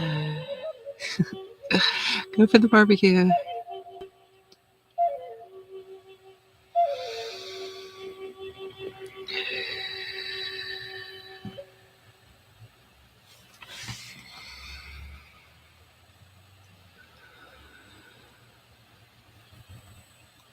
I'll come to Pure Free Spirit. If you have a name, that would be nice to know. I will time. I know. I guess I can timestamp these. I haven't figured that out in YouTube because I'm not quite tech savvy yet. But anyways, so once I say your name, go ahead and put something in the box again, so I know that you're still here, because these go on for a while, and people do step off. And I did allow the public to watch these, but not to comment. Only my subscribers can. Apparently, that's. I don't know if you guys have subscribed, but that's how it should be. The subscribers can only comment if YouTube has worked correctly, and then public can watch. Okay, perfect. Oh, Catherine, thank you. It's just a little shorter to say Catherine than Pure Free. Okay, so let's do Catherine's. Catherine.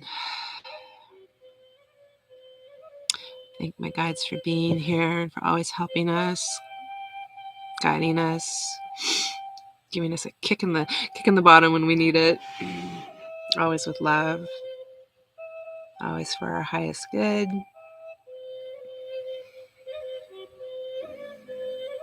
I like to come to Catherine. Let's put Catherine's guides on too. And just connect up. Let's connect everyone up.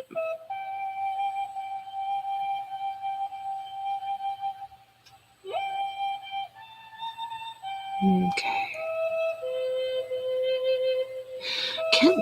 So Catherine, there's a gentleman here. He would have had dark hair, if not black. And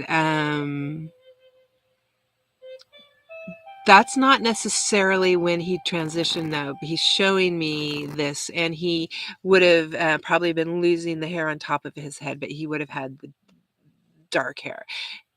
He does have some weight to his face. I'm kind of seeing his face. He did have some weight to him.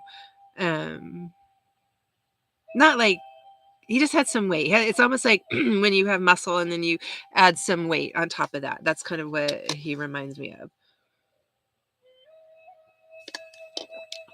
I mean, like if you're stocky, that kind of thing. I don't know if he's short though, but anyways.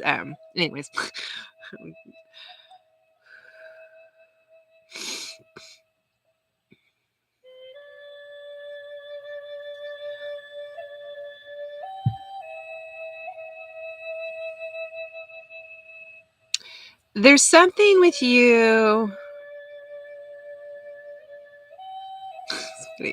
So ever since you said, I read about the Chardonnay. So it's funny because the imagery that's coming through is Cleopatra laying on her chaise lounge, and and having things brought to her. It's funny. It's a great image. I love it. It's so funny. So that's what I'm seeing. So I'm going to start with that. So he's presenting that to you. But outside of that, beyond that, there's the message.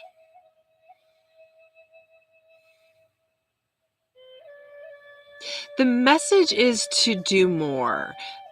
There's something that you do, but your guides would like you to like extend it or make it more so than it is right now. I don't know. Obviously, I don't know you. I don't know what you do, but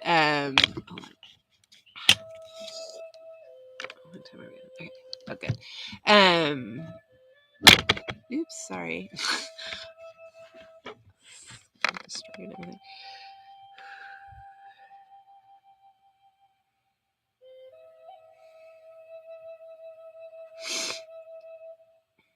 I feel like you have a side business or a business that you can do at home.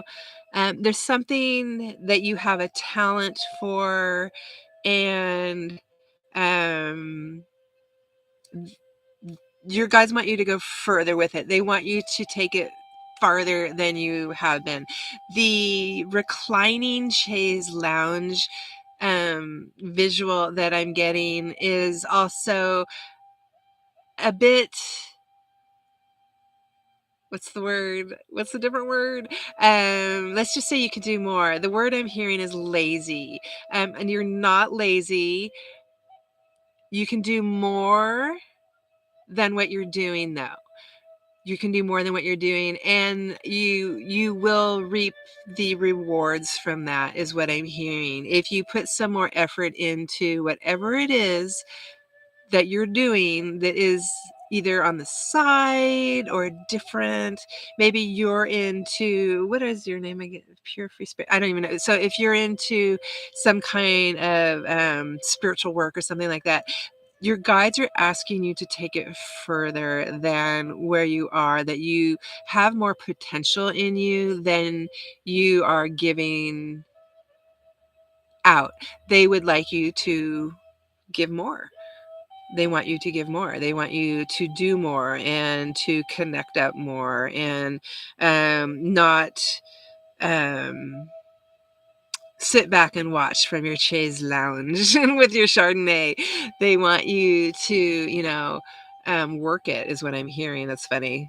Just got like a hip hop song just like popped in my head in the middle of all that, but like to work it, work something that you're doing, work your talents.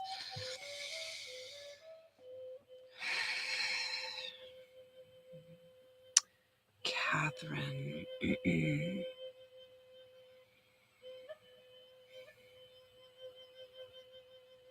They're showing a male around you too. Like there's a male around you. And what's interesting about this is like if this male, like say you were to be maybe this male is the breadwinner or not. So I have these really dual scenarios here of where the point of if there's a breadwinner and this is him or not,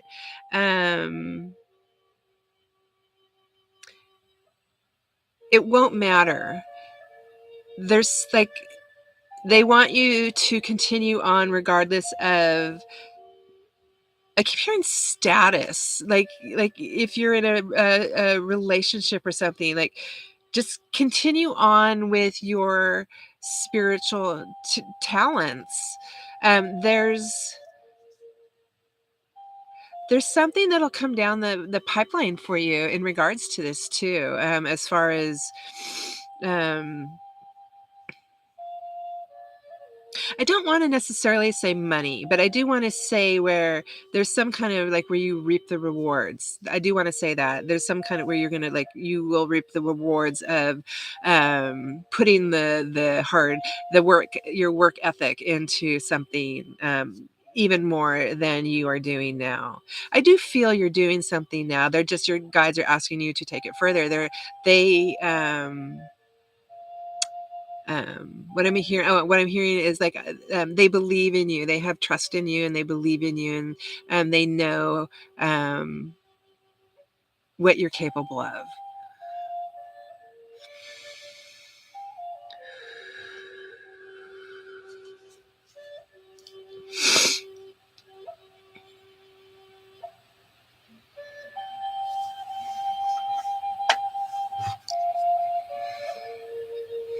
Catherine.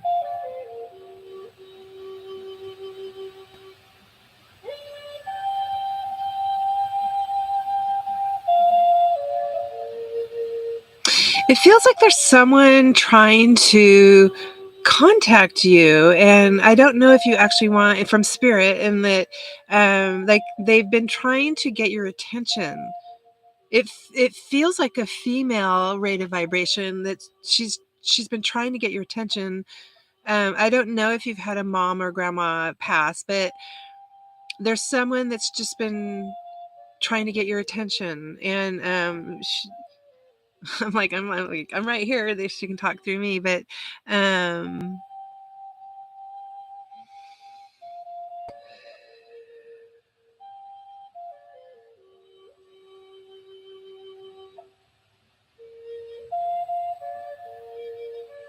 it's someone, a female that really loves you. And I almost feel like, when sometimes we don't feel someone loves us, but really they do. I just described half the mothers and with their children, with their daughters, but there's something about that where like we people can love us and we don't think they do. And that's what I feel with this woman that is trying to get your attention. It feels like maybe, sometimes we don't see people. We see, right, we all filter people, our how we see people through ourselves. So I'm feeling that maybe there's a woman out there that you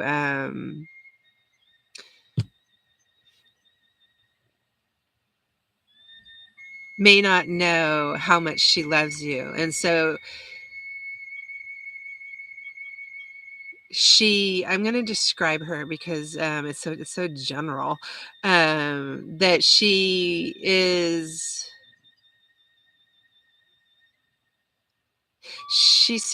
trim. She's trim. Isn't that funny how grandmas are either like trim or like or not? This happened to the best of us. But this one would have been trim, and if it's great gram, I'm also seeing like curls to her hair. So maybe if there's someone in your family, like a female that, like a grandmother or great grandma that had curls in her hair, because I'm seeing, and this is not how she did it, but they set with the cotton and then they pull it, and that's how you create your curls, or the old-fashioned curls that have this wicked spikes in them that I used to have torn out of my hair, but it just it those that size of curl. And I get really specific about this because the women that I'm reading for in spirit always tend to be so specific about their hair, but she is trim, and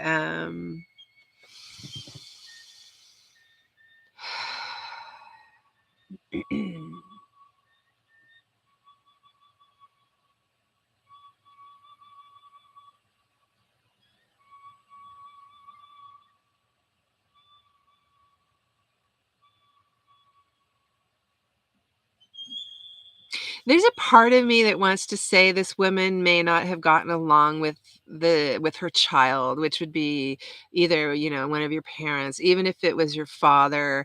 Um, she she didn't necessarily, um, jive with him, and I don't even know if you would know that, and because some of it feels like, when they were growing up, if this is a male energy and she's a female, and she just wasn't ready for the male energy that was coming her way, as far as it being a son, and the relationship is different than, a daughter type of energy too.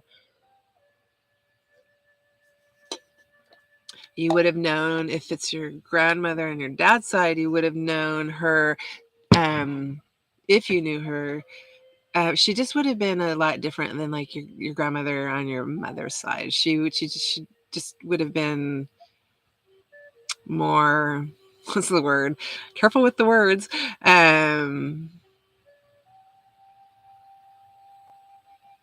I don't know, like maybe not as connected or something, to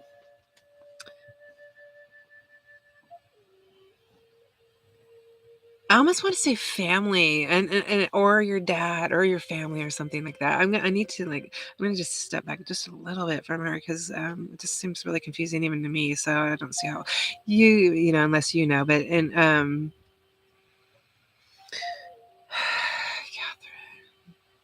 let's move on. Thank you,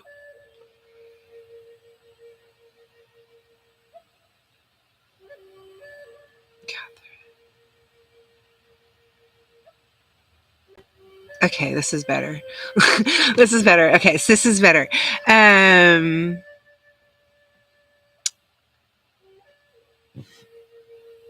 what I see now is, so just I needed to step back from that, because she's not being. Sometimes it's just.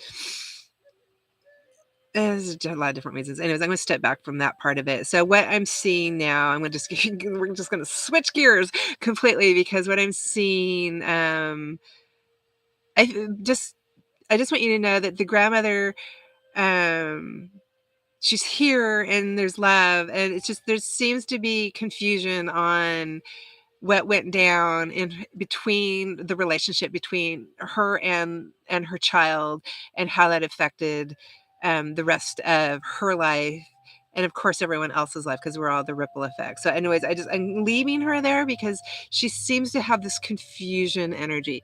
So what I'm going to do is step into this new vision that I'm seeing, this new thing that has been brought forth for you by your guides, and it's this amazing like waterfall. You know when you see the you know the Instagram, the perfect photos of the Instagram of people walking towards the waterfalls, and it's in a secluded area, and the water's coming down. There's a big cliff right there, with the waterfall coming over the cliff, and it's like set in the jungle somewhere. I don't know where, but anyways, we were just going with it, because the first image with all of this was the trees that were that are surrounding this waterfall, and the waterfall itself are lit up like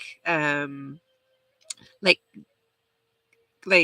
what's a good example? It's as if I could see their white energy. So it's like they're lit up like Christmas lights, Christmas lights up and down the trees, but it's one energy. I'm seeing like the energy of the waterfalls, the energy in what. So like you walking towards this, it just feels like your guides want you to walk towards something that is spiritual. Like I see like dipping your foot in the pool of this waterfall, that the ponds that are underneath the waterfalls, and there's the energizing energy of it, because it's the waterfall, and the trees are just pulsating with white, and it's just this beautiful scene that I see.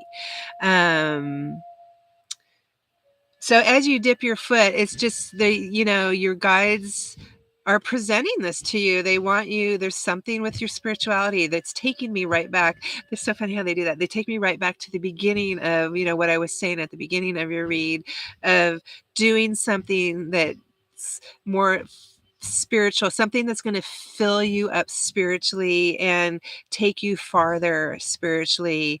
And this is a really good visual to kind of imagine, because it's pure light. I mean, really, the water and whatnot, it's like it's electrocuted with just this amazing energy that you can go and soak underneath it, and take it all in.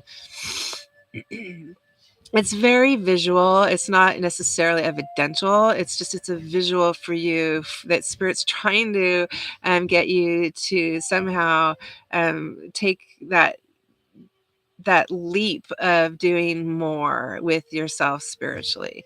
So I'm kind of going to back away because it's the same thing. It's just in a different version, right? That they are giving to you, and know that whatever you decide to do, whatever you're doing, I don't know again what you're doing, but whatever you decide to do, spirit's got your back, especially spiritually in your life. And I don't feel, I mean, don't feel that there's anyone to stop you. I think I was talking about a male image that has been around you. And, that just feels really, good too. That feels, I hear the word supportive. There's something about supportive. So if there's a male that he's in spirit, and he's really supportive of you and something that you do. What I hear is like he didn't understand. He didn't understand, like, whatever, when he transitioned to spirit. There's something about him. He's just been learning a lot more, let's put it that way. You only take what we know from here, right? So he's been learning a lot since he's passed over into spirit. And he feels, if any word was to come through besides love, supportive would be another really a great word that I would want to be giving to you, is that this gentleman is feels supportive of what your guides want you to, how they want you to move forward.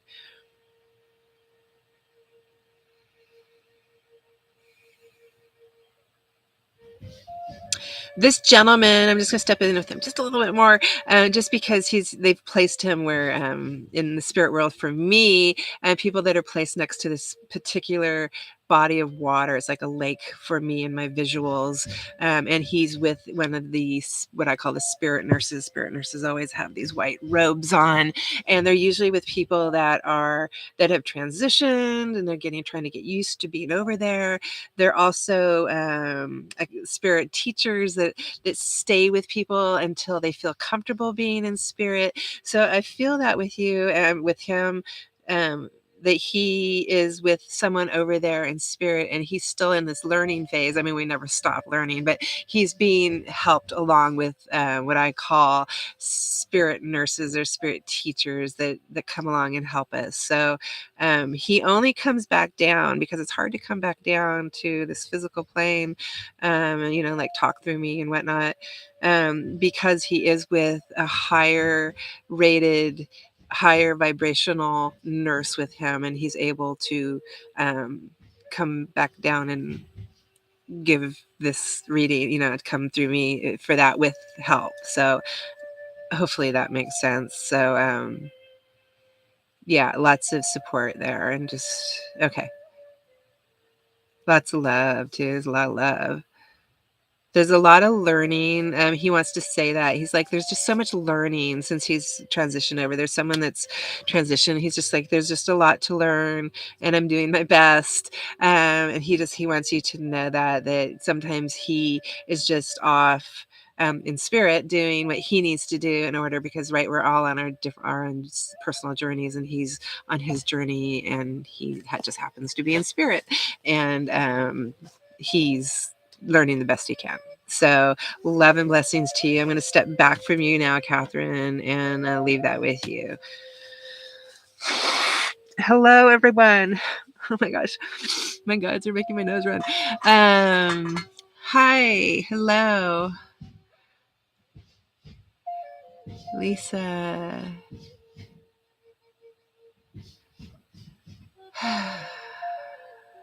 Brittany, hello. Okay. And if anyone that I haven't seen that's like normally comes on and wants a reading, let me know, because I have to don't just assume that never assume, especially with me, that I know that you want a reading, even if you're on all the time. Okay, people, like that's I don't want to miss anyone, because I will when I'm in this kind of really hazy hazy reality. It's crystal clear to me, but it's kind of hazy as far as it's both. Let's see who's next.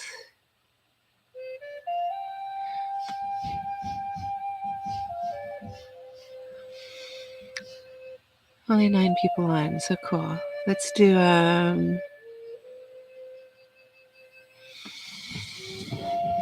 and I just come to whoever my guides are drawn to, and I just give you what I get. So that's kind of how I work.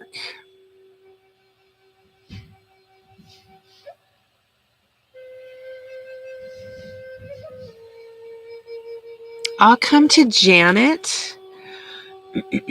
Janet H. And if you're still here and I've called your name, go ahead and just put something in the box down below so I know you're still here.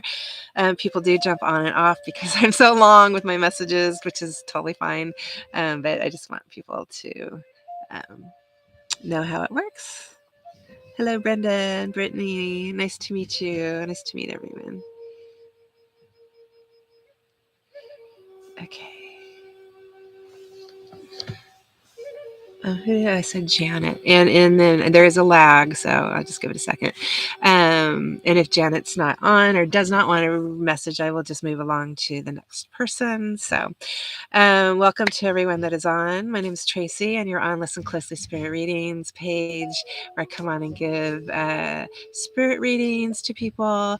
And I just take my time doing it, and it's just to give back. That's kind of that's kind of it. I do personal readings through my website. If you ever want a longer one, that is for pay. And then I do Facebook Lives every week as well. So if people that are on Facebook want to go over there. But this is my first YouTube, doing this on YouTube. And so yay. So where we can moderate and keep the community nice and small. And I have the moderators. And if people are interested in live readings, again, just go through my website and book me. Go ahead and just book me. I try to keep my calendar up to date. And I only will put it on my own personal calendar when someone has paid. It is for pay. So I do get a lot of people come on and just book me, and then they don't show up. So I can't, I won't waste my time doing that. So that's just those are my boundaries as far as my personal reads go. You have to pay at time of booking. Otherwise, I don't recognize it, because I'll, plan my whole day around it. And that's not working out. And that's not cool. All right, who's next? Did I say? Oh, Janet. Janet hasn't come on. Okay, so let's do...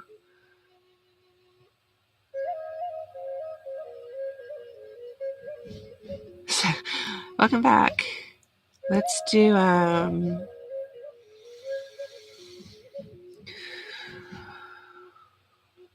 So Janet was no show. She stepped off. Who's next?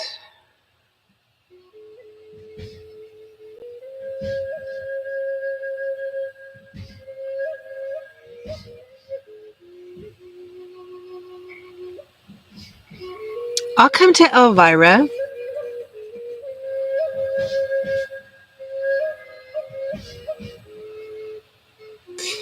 Elvira. Diane. I'm assuming your name's Elvira. If it's not, then just let me know. And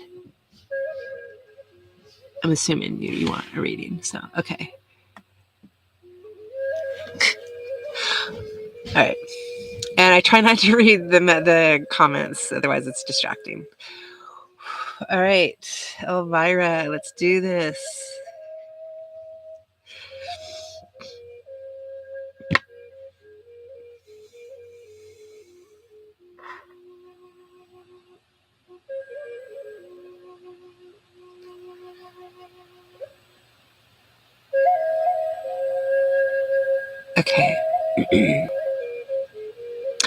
So, I need to drink of water first.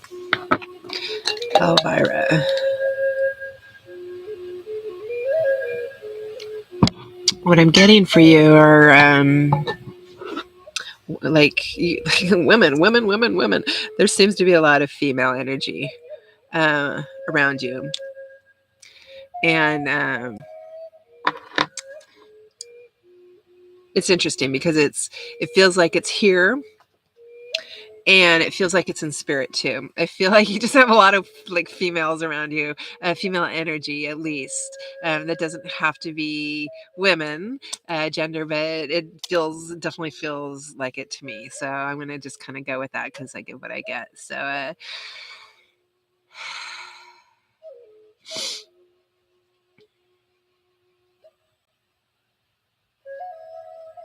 it's so funny. If you if all these women were to be in the same room, I feel like if this is like it has to be family members. It feels like if all these women were in the same room, it would be a really, really loud room. It would be a lot of talking. There would be a lot said. There's a lot to say. These women are around you. They are not lacking in conversation. They are not lacking in words. I feel this both here on the physical and also in the spiritual.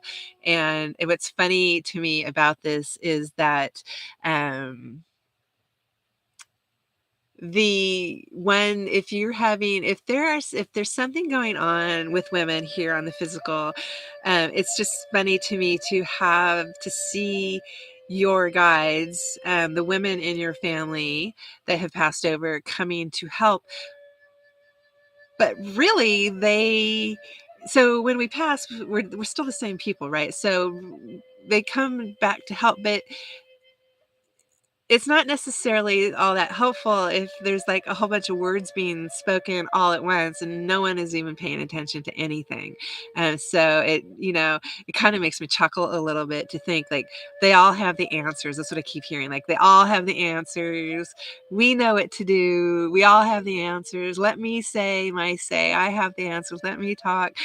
Something along those lines of, I don't know if you have that going on in your family, but I can tell you in spirit, these women are definitely not lacking in words and wanting to come and help with some kind of a situation. And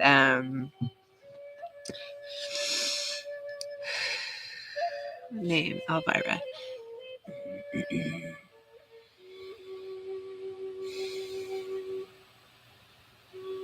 Now, also, I just have to throw this in here too, because they said also, when I'm saying women here, that female energy, I want to just change it to female energy, because if you have even female girls around you, children, that's included in this conversation too. If you have any kind of children, female children around you too, I just feel a super heavy influence of children around you, and female energy. It's overwhelming. Um,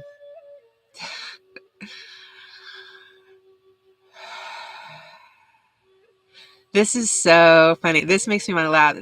I am. So I feel that I'm being told and shown is like the men have no say. Like it's funny. It's like even in spirit, the men have no say. Like the men have given up. The men have given up as far as trying to come in and have a say. So that's funny. That's funny.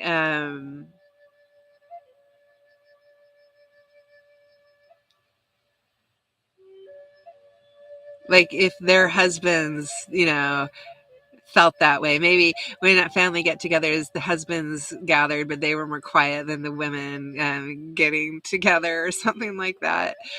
So they do. I'm going to switch gears. Oh, Byron.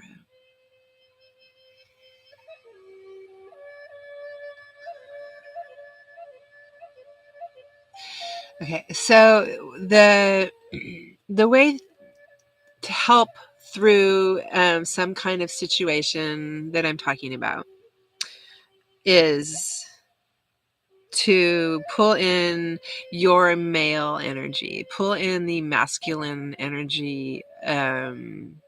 Masculine energy is needed in a situation. It doesn't mean you have to have a man around. It means that you can pull in the masculine energy. You can be firm. You can it just might mean different things, but to balance out whatever is going down, masculine energy is needed. And they wanted me to say that.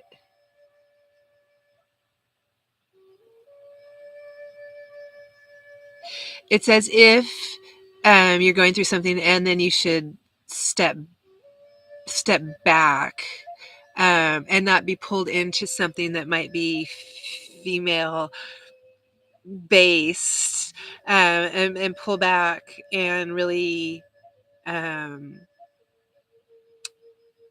call upon the masculine energy in you to quiet, to pull yourself away like a bit and be more objective. And I'm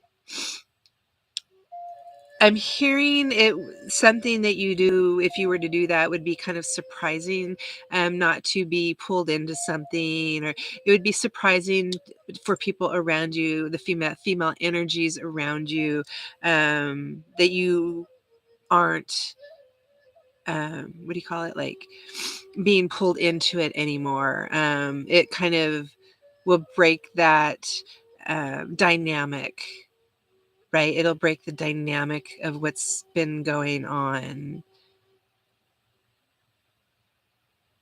It gives people a chance to like step back and kind of take a look at themselves, to see their actions.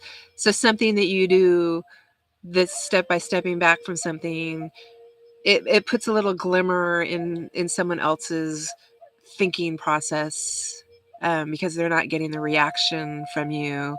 So there must be something going down where you're reactive, you're triggered, you're reactive, you're caught up in something like that. And to step away from that, it changes that dynamic, and the person's like, the light will go off a bit, and I'm not saying all the way, but a bit, to see that they might see, claim some personal responsibility, because I think I'm talking about something that has personal responsibility, Elvira, as far as lack of personal responsibility that you might be dealing with. The blame game, I hear that word, the blame game. Projecting is another one I'm hearing. All those fun words, but too, those kinds of things will change their light once you change your perception of them and act upon it. I have to say that too. It's not just changing your perception of it. You actually have to act upon it, act upon what you've decided to do and how you've decided to not engage with someone.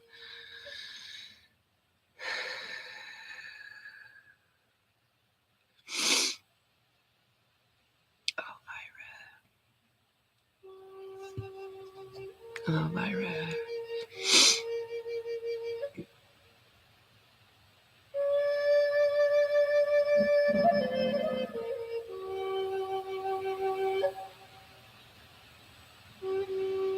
So they're showing me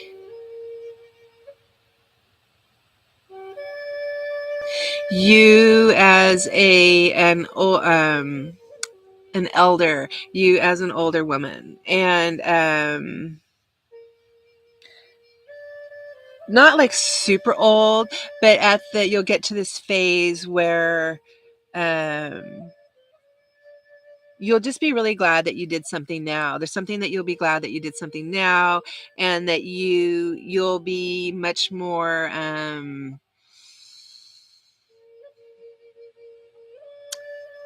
It's like a sense of independence down the line. There's something that you're gonna be doing, making a choice now to do that affects your future, and when you're older and you're old and you will feel like you've made the right decisions, even though it was a hard decision. There's something coming out of a hard decision, something along those lines, and you'll feel glad that you did. You'll feel at peace of the decisions that you made, even though it was a hard decision. That's what I'm hearing.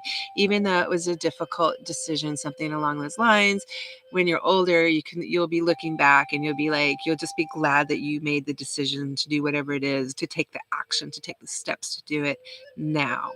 Um, so, what we do now is going to affect our future. And it feels, I like the feeling with you. I like to look into people's futures.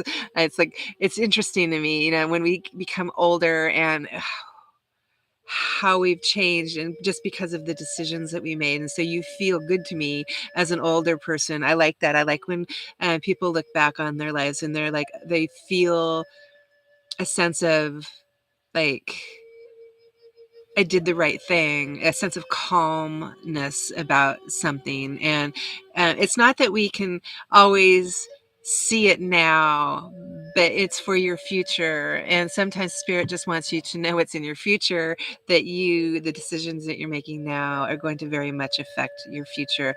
Very much affect if you have children, and your children are grown, something along those lines, and you will feel a sense of independence and just a sense of you did good. That's what I'm feeling, like I did good. You can tell yourself, like, I did good, going, looking back on your life. And this, as I say that, it's actually, I feel like a grandfather steps in when I say that. So I don't know if you knew your grandfather, but there's something about me saying that where he would have been one of those people that said, you did good, good job, you did good. And the people that say that, like, so, and it means a lot because maybe they didn't say it to a lot of people because they didn't necessarily think that people were doing great. But when you get a compliment like that from someone like your grandfather, it actually can mean a lot. So, yeah. This gentleman's on the taller side that comes in. This grandfather is on the taller side that comes in. I feel like it might be on your dad's side of the house, but he comes in, and he may not have, like, always given a lot of high fives to people because they didn't deserve it in his eyes. Maybe they weren't working hard or whatever his thing was. But he wants you to know that you get the high five. So I'm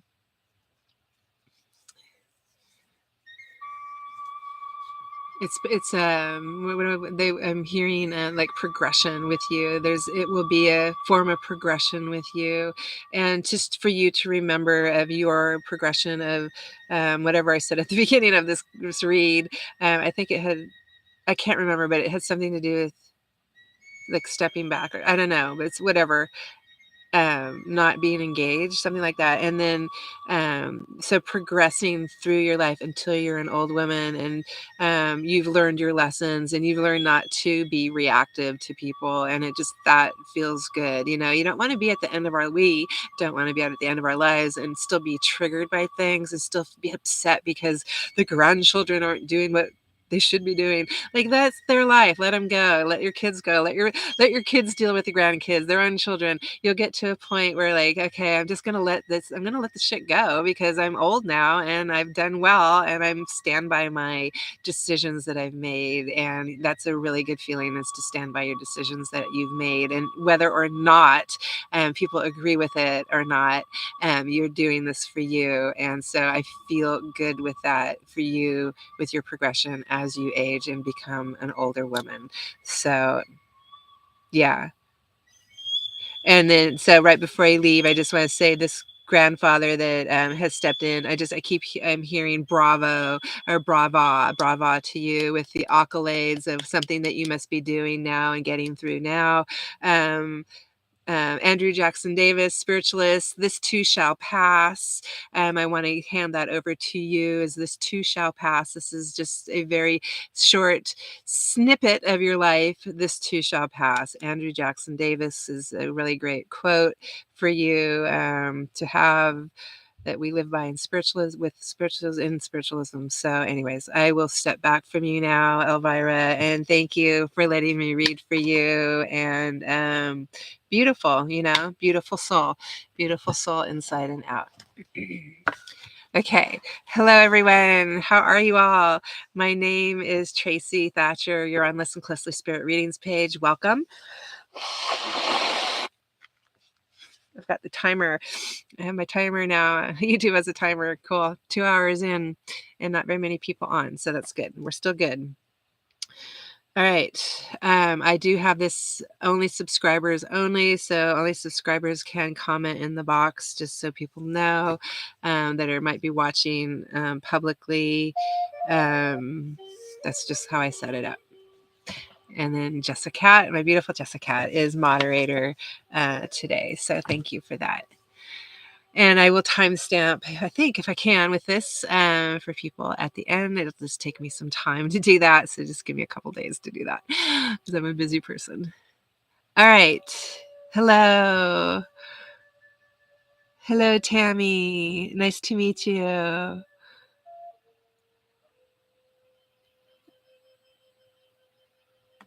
Cool. Great. Oh yeah, Janet's back. Janet's back. Okay. Who's new? Michelle. Hello. Oh yeah, Tammy. Okay. Nada, Eli, hello, and Michelle, hello. Michelle, Tammy, Denny. You guys.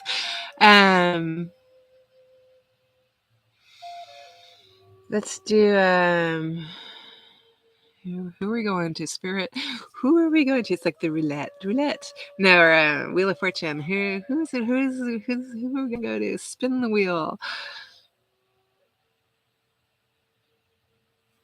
It is a 20-second lag between comments. Aww, Elvira. Beautiful souls. Don't forget you guys are beautiful souls. Don't forget about how pretty and beautiful our souls are. Don't let anyone say differently. I would like to come to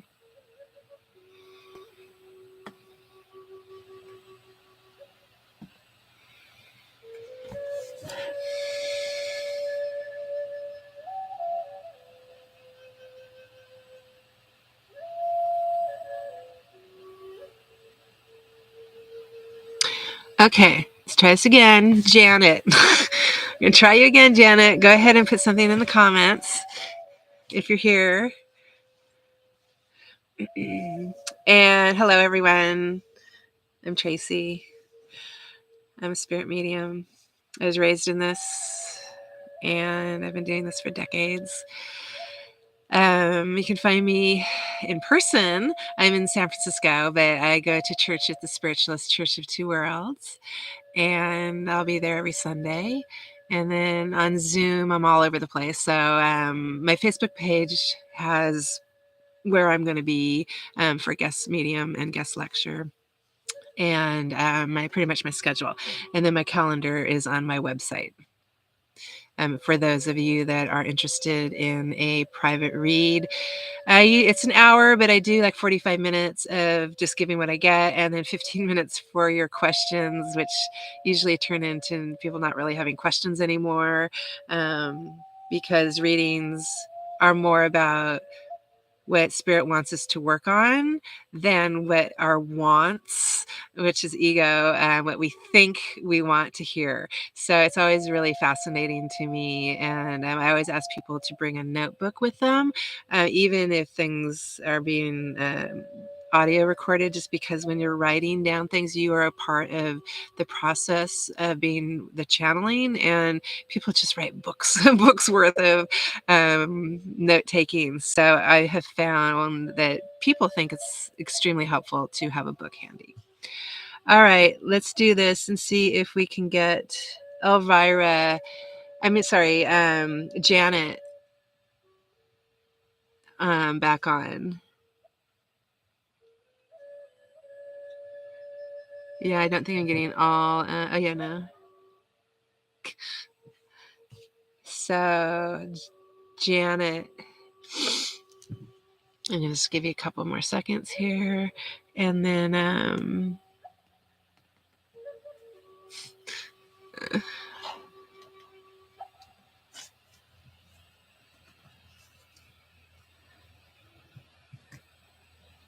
Janet, are you here?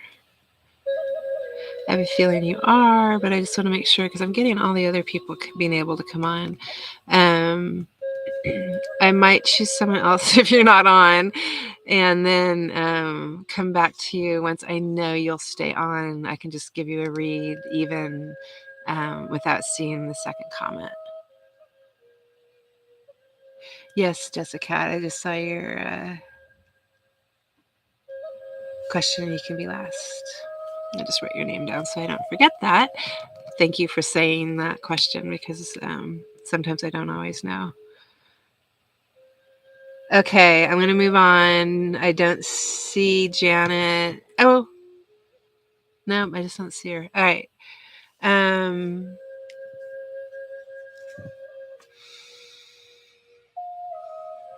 Couple more seconds. 60 seconds isn't that much of a lag, so I just want to. Yeah, okay. That's the second time. They must have something to say to her because they keep coming to her. All right, I guess I'll just move on again. Okay, let me see. Sorry, let's try again. Let me see who I'm pulled to. Okay. Hello, Brittany. Nice to meet you. There's only 9 people. As far as I know, there's only 9 people on. All right, let's do.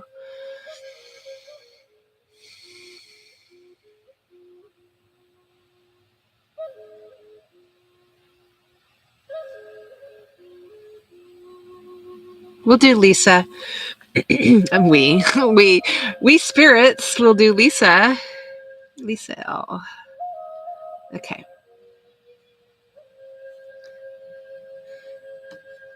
Lisa Lang. We'll do you. I know people jump off and then they come back on and I've already called their names. It's like, unfortunately, it's just the best I can do because my reads are long and I know people have to stay on for hours, but if I start a read, you'll know at least it goes for, up to 20 minutes. So you have a little bit of time to go do what you need to do and then jump back on before the next person. And that's kind of, even when I'm time stamping, I know it's at least 15, 20 minutes, then I time stamp and can just kind of scooch along the time stamp. All right, Lisa, let's have you give me something too. Let's see if this is going to work because you seem to be working.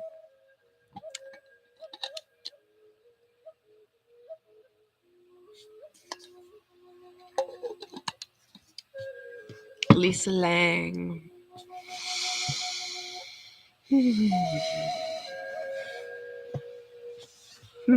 Interesting. The comments just stopped. Okay, whatever. Let's do it. Let's do it, Lisa. I wonder. Oh, there we go. Perfect. Okay. Lisa. Thank you, guys. I want to thank my guides for being here. Infinite Spirit for helping us, guiding us. Help us to be receptive to your words of guidance through this physical plane. This challenging physical plane. Yes, yes.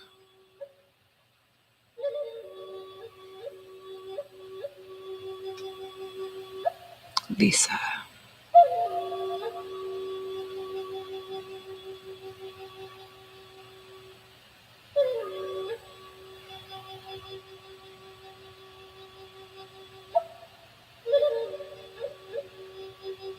Okay, it's one of those symbolism. Okay, so let's do this.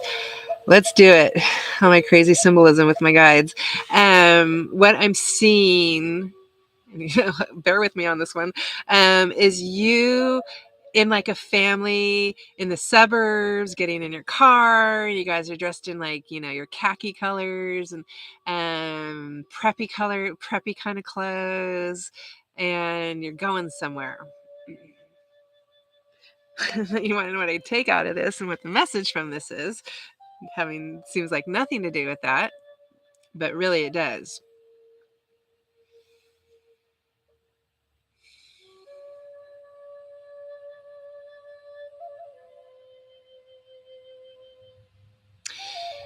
I'm hearing there's a part of you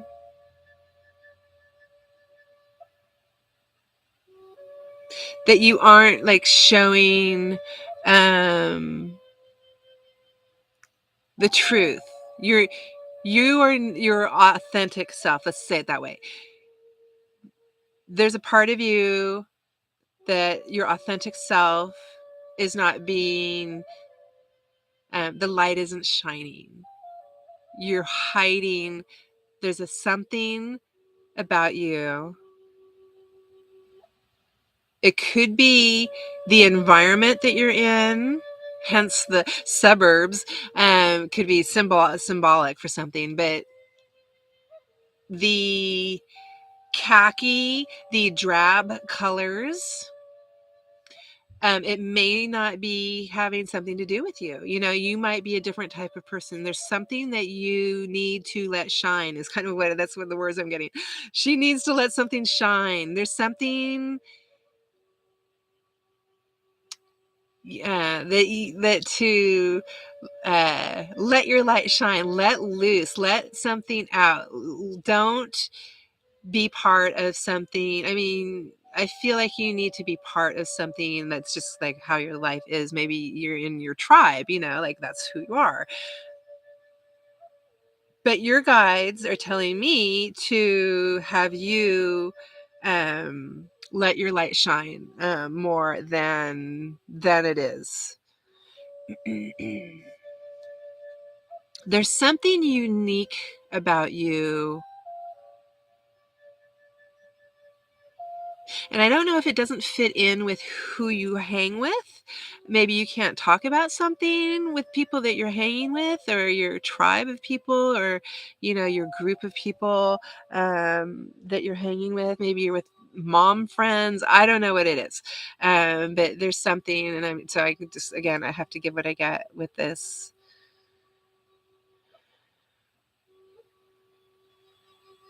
When I was talking about like all of you getting in the car, and so people are in shorts, it's just telling me something about summertime. So at least here in California, summer's going to be coming up, and we're in springtime right now, and all getting in the car. Maybe you're going on a trip, maybe you're going somewhere. I do feel that could be true in the physical, but I feel like this also, if I was going to take the whole, all of that I just described, and put it into a symbolic thing, it's like you also are on your a trip. You're on a journey. You're on this journey, and I do feel like you are with people. I do feel like, if you have a family, or you do, there are people that are in your life. Like you. That's just kind of a given. That's a given. Like you're the car full of the family members. It doesn't have to be family, by the way. It's just that's the imagery that I'm getting. It could just be, you can be with friends. These are people that aren't necessarily, they're not going to go away, right? This is like, they're in it for the long haul. But there is a sense of, you will need to at some point, you will I'm stuttering, you will need to what do you call it, like it won't be enough. You will need to come out and do something more down the line. I feel like you've got these people are with you, but and it's all what it should be. It's all good. I mean, we're all meant to be where we are. We're on our journeys. We're exactly where we're meant to be. It's just as you go along, I feel somewhere down the line, if you're not feeling it yet, somewhere down the line, you will need to break out of and do something for yourself it's something different. It's almost like a creative or something along those lines. But it's for you, and it's unique to you, and it's going to be kind of like what we call our saving grace to get you through the mundane. Because of the khaki, I just want to go back to the khaki colors. To me, khaki is just kind of mundane, and I'm around the suburbs, and everything is beige, everything is tan, everything is like the same color. There's no vavoom, and yet I live in San Francisco, and every other house is like, from purples to greens to yellows to oranges. So that's kind of how, like, I see everything is moving along, and yet when you get down here, there has to be some vibrancy, there has to be some color at some point for you, to express who you are. And I feel like everything is fine now, but that's just know that if you don't get to the point, I guess is what they're saying, is don't get to the point where you are so frustrated because you are in this situation that you might start feeling stuck in, because you don't have an outlet for your own authenticity. Don't let it get to the point where you're just like, screw it, I'm going to go skydive. Don't let it get to the point. So no, be very aware that you will, maybe start planning for something down the line by the time you get to such and such an age that, I want to do this, or I don't know if you're goal oriented or whatnot. I'm not. I live day by day, but I feel that way, like down the line, just realize in your own head that the day is going to come. The day is coming. There it is right there. The day is coming where you will need to express who you are. I don't even know. That's just, I keep getting that. She will need to express who she is. Um,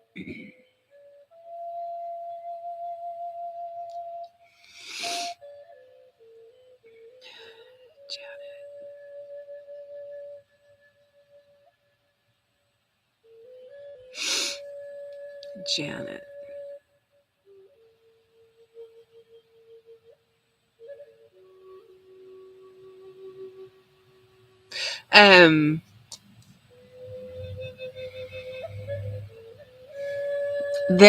It seems to, who is this? It looks like a male is with you.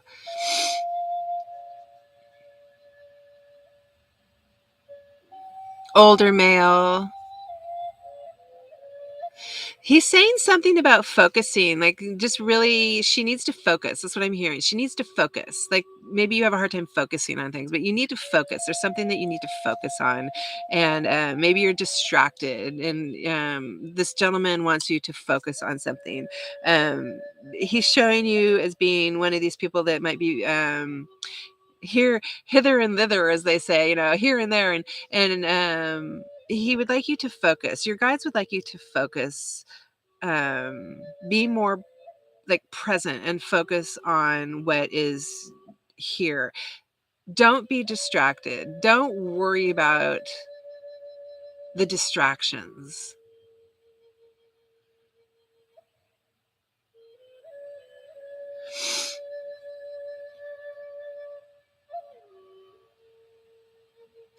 So what he's saying, this gentleman is saying, is the distractions are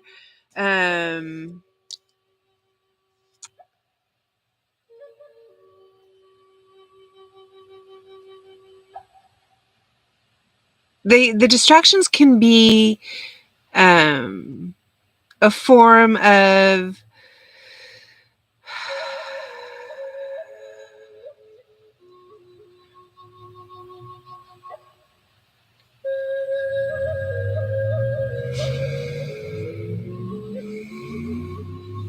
Lisa.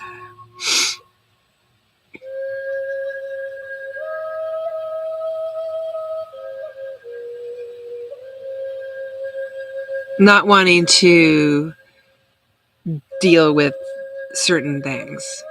Sorry that took so long. It just, yeah, there's for some reason they're having this weird time lapse with me, with you, and there's something, yeah, that's what they're saying. So just the distractions, if you feel you have distractions, just keep those in check, Lisa, that they don't, you're not, you be very aware, be very, aware that not to use them as an excuse not to do something that you should be doing. I hear a lot of words coming from you. I hear that. They're like, maybe you're talking a lot, Lisa. Maybe you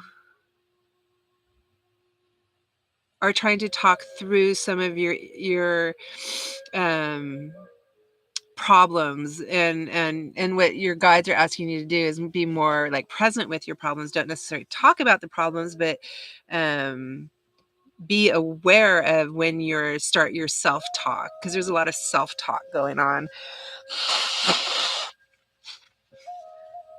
and we all do it. We all do that self-talk, by the way, and just be aware of your self-talk. That's what I'm hearing. Just be aware of the self-talk, and because you're self-talking your way, um by, and not dealing with the, oh, okay, that's what it is, what they're saying. You're self-talking your way, you're not dealing with the, like, spirit is placing things in front of you. They're placing like challenges and life lessons in front of you, and you're trying to angle around them by talking things through. You're like talking through them, like you're just, and instead of just dealing with them, you're talking through them, and they don't want you to do that. They want you to deal with them, and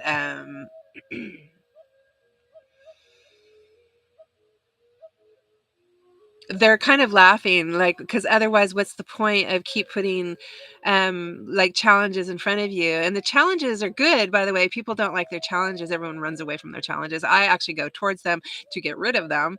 But your challenges, are there to make you a stronger, better person, and you're talking your way around them, and that's not going to work, by the way. And they, just so you know, it won't work. They're just going to keep doing, they're just going to keep placing things in front of you. So, I mean, try and like just knock them out of the ballpark one at a time if you can, Lisa, as they keep placing them in front of you.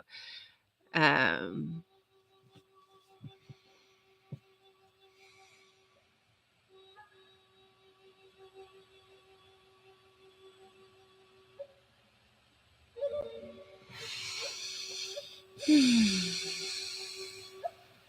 Lisa.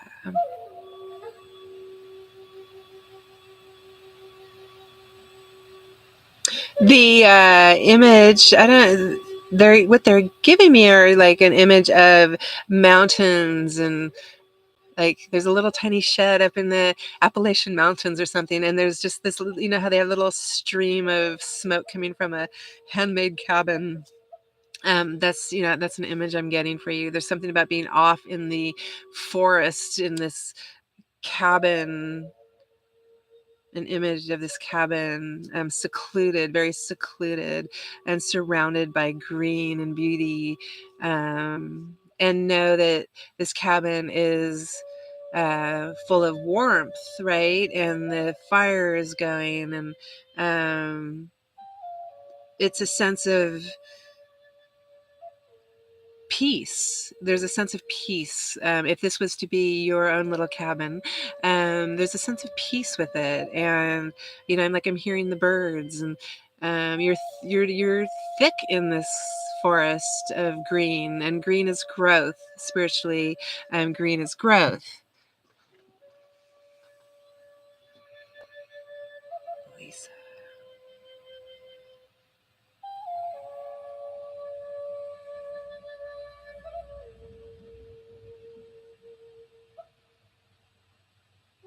Okay. So the cabin also represents self-reflection. Like you probably should be doing some self-reflection.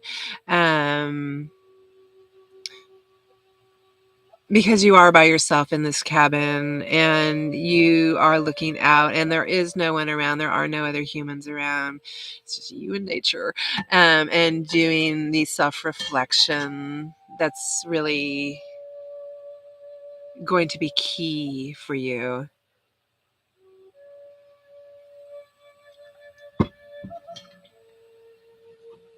I'm hearing from someone, I don't know who this is, it's a male in spirit, and he's talking about, like, you're the type of person that only only you could, um like, how do I say this?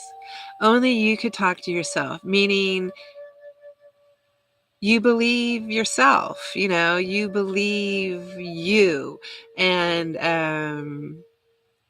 it's just funny how he's saying it. It's true, like, but you're one of those people where you believe yourself. You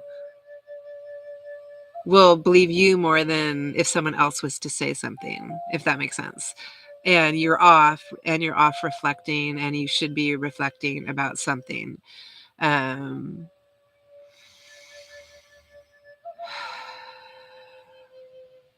Lisa.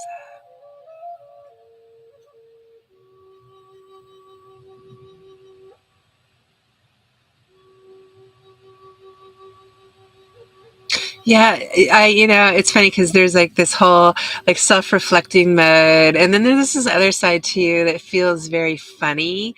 Maybe when you're with people, and you have a humorous side. You definitely have a humorous side to you, and um, that you get that from some. I think you get it from like a grandmother. I feel like there's a grandmother that's passed down humor to your mom, and then to you, or something like that. But you have this family sense of humor, um, with you. And that's it. Like, they're taking me all over with you, but I just know that all those bits and pieces, they all, they'll make sense at some point, because maybe it's your humor that kind of helps you to self-reflect, and just take a look at yourself in a humorous way, which was like, that's cool to take a look at yourself in a humorous way. It's better than looking at ourselves in a really negative way, right? So why not look at ourselves with a little bit of humor and grace, included in that, and a little bit of humility, included in that too. But anyways, I don't get a lot more. I'm going to kind of like step away from you, Linda, with that last image of the cabin.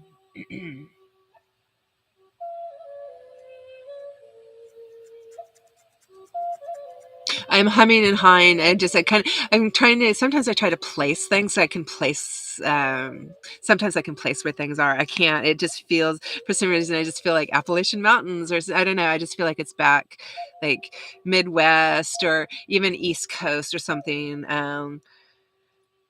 This forest that I'm seeing it in, something along, because it's not like it's the Sierras or something like that. It feels different. The energy feels different. It feels more vast. I feel like you're in this vast forest by yourself, and this growth of green and growth and self-reflection and whatnot. So anyways, I'm gonna leave that with you. Sorry, I'm gonna take that. Yeah, I'm gonna take that. No, I'm gonna leave that with you, Lisa, and love and blessings to you. And yeah, that was a little, I felt like a little spotty, but anyways, I'm gonna leave that with you. So thank you for letting me read for you, and yeah, and love your way. Hello, everyone. Hello, Jordan. It's nice to meet you.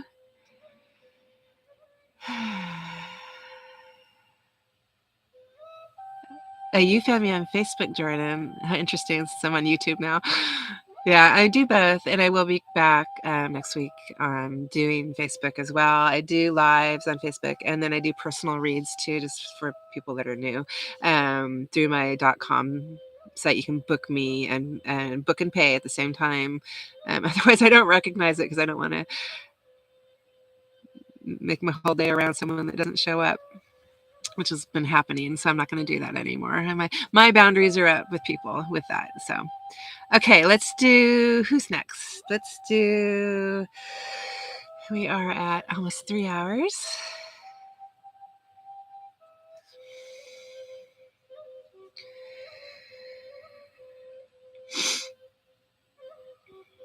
And 11 people now. Cool.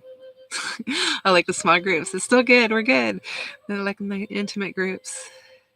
I'm like the opposite of social media. Let's go small. Okay. We will, let's see. Who's next?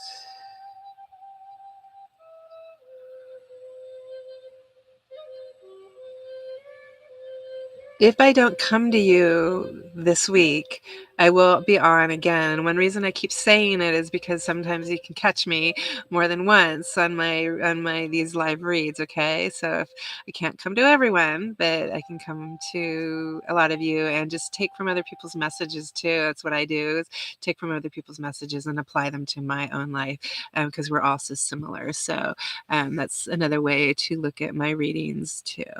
Um,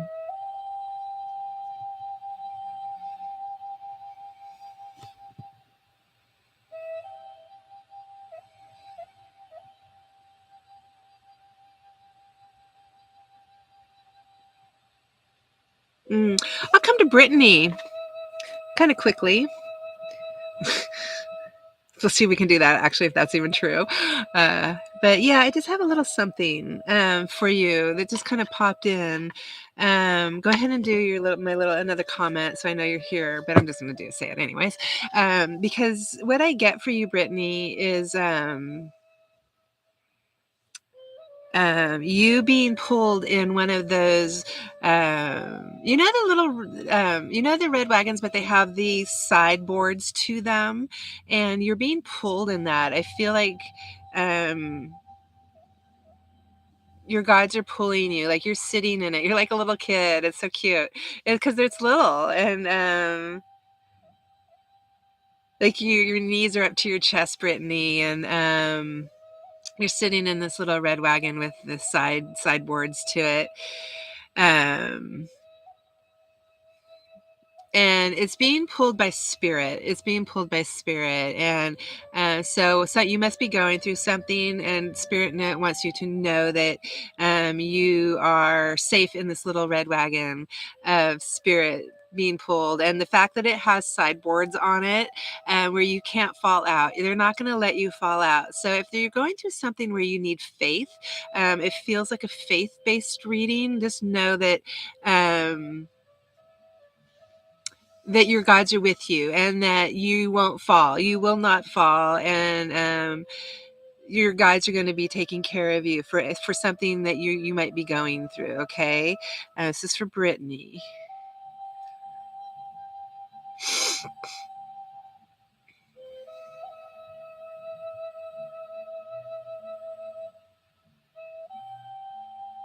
You can almost, in a sense, sit back and just look around, because I'm feeling like you're like this, in this, and you're just looking here and there, and you're passing through things, Brittany, as spirit's pulling you in this wagon. So it's like you're bypassing. They're trying to help you excuse me, by supporting you and helping you to bypass something that's going on in your life. Maybe you're in a situation and you feel enclosed. I want to use that word. Maybe you're feeling enclosed in a situation, and just know that spirits is actually pulling you straight through it. They're going to pull you straight through it. There is no going around the situation. They are pulling you straight through it. So I don't feel it's a situation where you're going in a roundabout way. They're full on taking you through it, and you're going to see that you have been protected. You will start feeling a little more faith-based in what you're going through because of this experience, if you look at it and take from it in that way, if that's what you're going to be taking from whatever this experience is. I can't quite see what the experience is. I feel it might be a personal experience. I feel it could involve other people, because I feel like it's kind of a heavy energy around you, which if sometimes that kind of energy I pick up is other people's garbage. And and just know that if as you're being pulled through it, you're safe being pulled through it, and you will make it through because of spirit. And know that. And just remember too, is what I'm hearing. This is very much just your band. Your band is your guides. Could be a whole bunch of people from beginning to end that are with us through our whole life. They're here. They're going to get you through this, and they want you at the end of whatever you're experiencing. They're going to want you to look back and keep looking at it if you can. But if you can look back on it, if you, since sometimes when we're in in the middle of something, we can't see objectively of like what's going on. But do understand that as you are being pulled through whatever it is you're being pulled through, to recognize that you have made it. That's what I want to say. You have made it through, and that is due to Spirit's help. That's right. They just I forgot that they told me to tell you that while you are like being pulled and in this little wagon of yours, the wagon being the wagon of life, your little safety zone, your little safety net. To understand I'm hearing that you hear whispers. Your whispers might be impressions. You might be impressed upon by spirit. Well, you're being impressed upon by spirit, and they want you to um, um, listen to your intuition. Sorry, it was like I start stuttering after a while.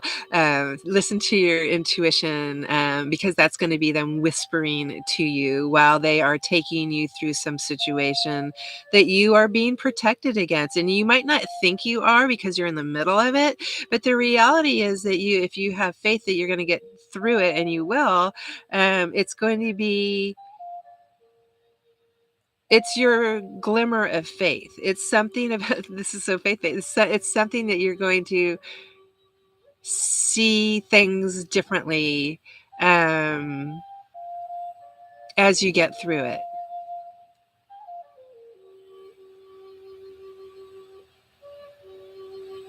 It feels like it's not yours, anyways. The energies don't feel like it's yours to worry. Well, what's the wording? The energies feel like they're other people's energies around you. It's not necessarily your energies. Brittany.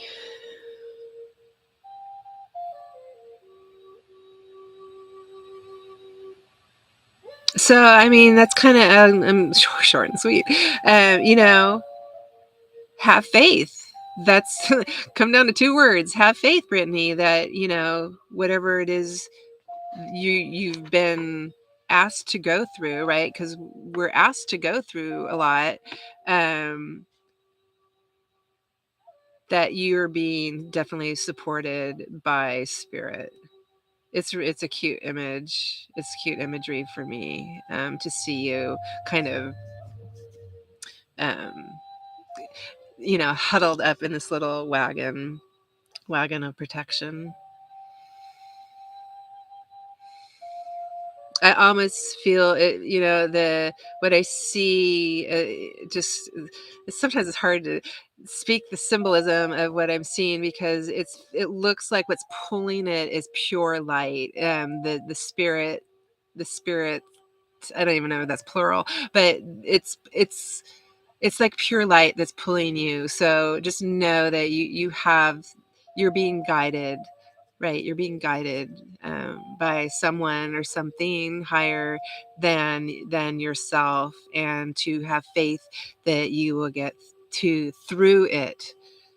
I don't want to say around it, because when I say around it, that means that it's something that you wouldn't be dealing with, but it's something that you need to go through. And that's always important for our lessons, to go through on our journeys. Sometimes they'll have us go around things, but not this time. Unfortunately, it's not this time. You are to go through it, and know it will be okay. So anyways, I'm going to leave them with you because it was short and sweet. And thank you. They wanted you to know that. The little blurb of message giving there, short and sweet.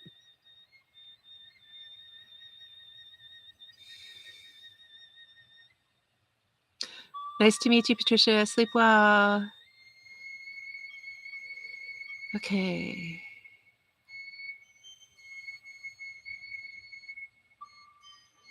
I feel like I want to do everyone.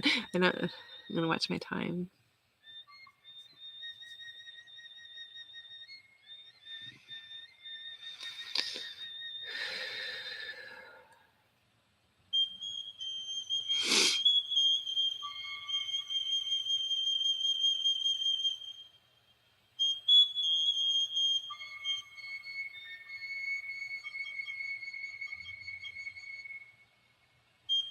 I'll come to Jordan.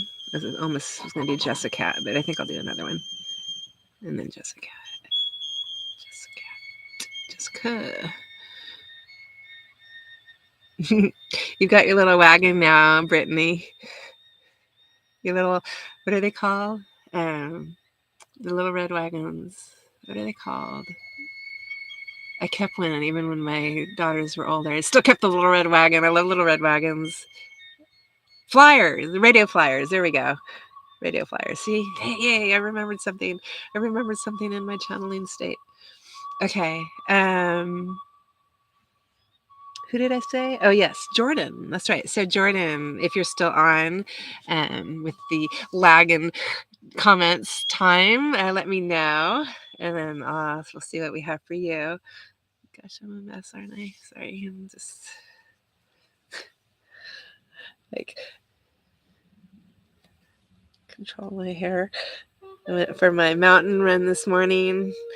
Wanted to connect up with my mountain. I'm a mountain runner, and it just feels good. I just get to run with my native guides and connect up with nature, and that's how I bring my messages to all of you, is because I can do that and release everything else in the world. And my mountain runs are super important to me, and I like to do them in the mornings at sunrise. So I do them before I do this at noon. I'm in San Francisco, and I like to run on Mount Diablo, and I teach on the mountain, and I'm an ethnobotanist, botanical ethnobotanist. And so nature's a big part of me, and it's just who I am. Just so you know who your reader is. I am a spiritualist. It is my religion, it's spiritualism. I try to walk my talk. If I'm asking you to do something, I most likely will piggyback along with you.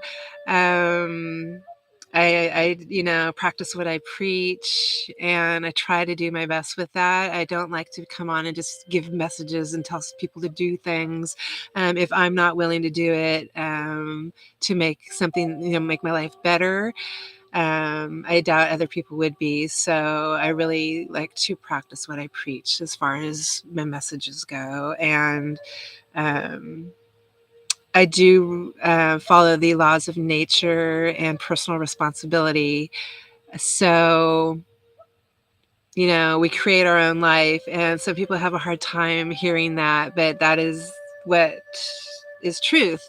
And so if my guides ever seem harsh, it's just, believe me, they're even harder on me. But everything is doable, and our guides just want us to get through this life in the easiest and best way possible. I mean, we fight everything as humans. It's just amazing to me how much we fight what is meant to be and what we're supposed to go through.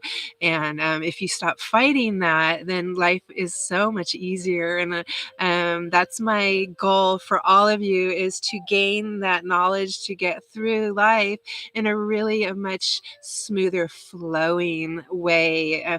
Flow with the energy instead of fighting the energy. Just flow with it, because you're going to go through it regardless. You are going to go through it regardless. So you might as well learn to flow with it, and then learn from it, and then release it, and then go to the next one. Because instead of fighting it constantly, that's when people start tripping up, or the egos get in the way of, like, I want to do it this way. Well, the want is a big trippy word right there. It's a big trigger to know, instead of I need this, or a spirit is giving this to me, instead of I want. I want. I hear that a lot. I hear it in private reads a lot. And once someone says the word want, I immediately know that it's something that's going to be some kind of a question that has to do with ego. And spirit will usually redirect us to just go with what is being presented to us, if that makes sense. So, okay. Blow my nose one more time. Sorry.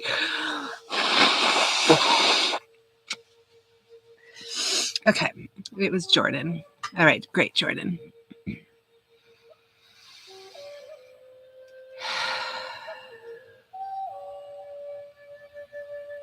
Okay. Jordan. What was your last? Jordan J. Make sure I get. We probably have another Jordan. Come on. Okay. My last initials. I have found that is extremely important, because people will think I'm reading for them and it's a different person with the same name, which tells me we're all similar. So either way, take from other people's messages. Okay, Jordan.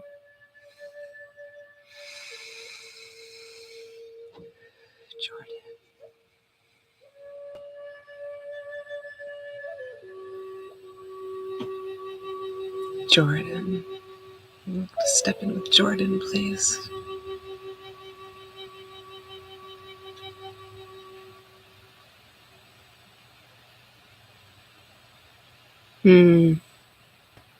Okay. It's interesting. Okay, so Jordan. I can't quite get who it is yet, so I'll just give you what I get, and then we'll come back to who this might be. I'm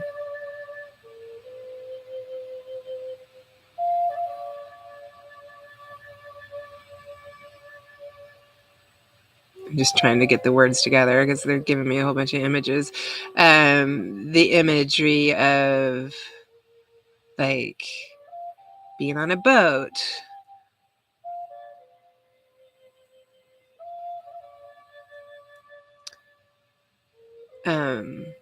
And being quiet on the boat. And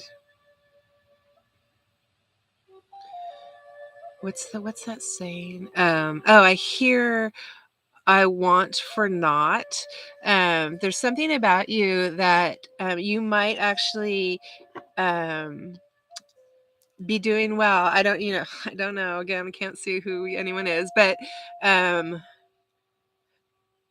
what I pick up is that maybe, I don't know, physically or financially, it's okay.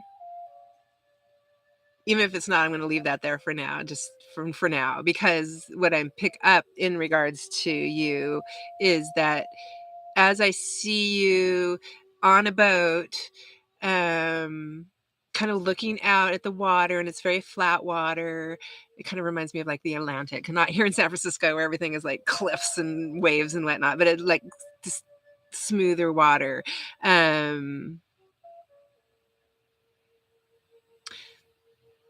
There's this little thought in your head, like I want to creep up into your head, and as if you're looking out there, that's like you want more, like there's something more, like there's maybe you are open to more, a possibility of more, let's put it that way. There's this pocket in you of possibility of more, like maybe you've achieved things that you wanted to achieve, but there's more.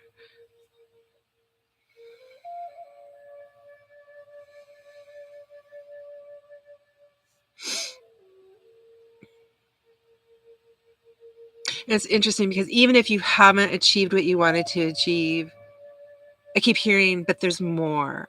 And I keep seeing, like, if I was to delve down into inside of you, and you have this beautiful life on the outside, it kind of reminds me of people that, they have it all on the outside, right? They have it all. I'm not saying you do. It's just it's portraying that way. I'm going to come back to this, I think, in a bit too. But there's still there's some things that you can't have until you like do your own work. I could probably word that better, but that's kind of how it's coming across. So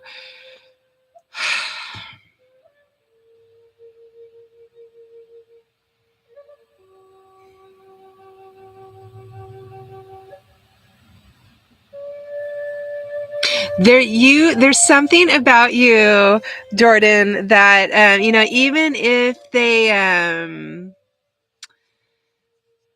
even if you like if I have a family and you have the family. So say you have the family. You're going along, you're doing it, you've got it down, you're doing what you need to do. I'm sighing in this because it's like what sometimes we think we should be doing, and we're doing it. We've done it. We had the family, we had the car, we had the house, we got what we needed, things like that. And yet there's more. There's the spiritual side, and none of that has to do with spirituality. The things of life, the physical of life, they don't have to do with spirituality.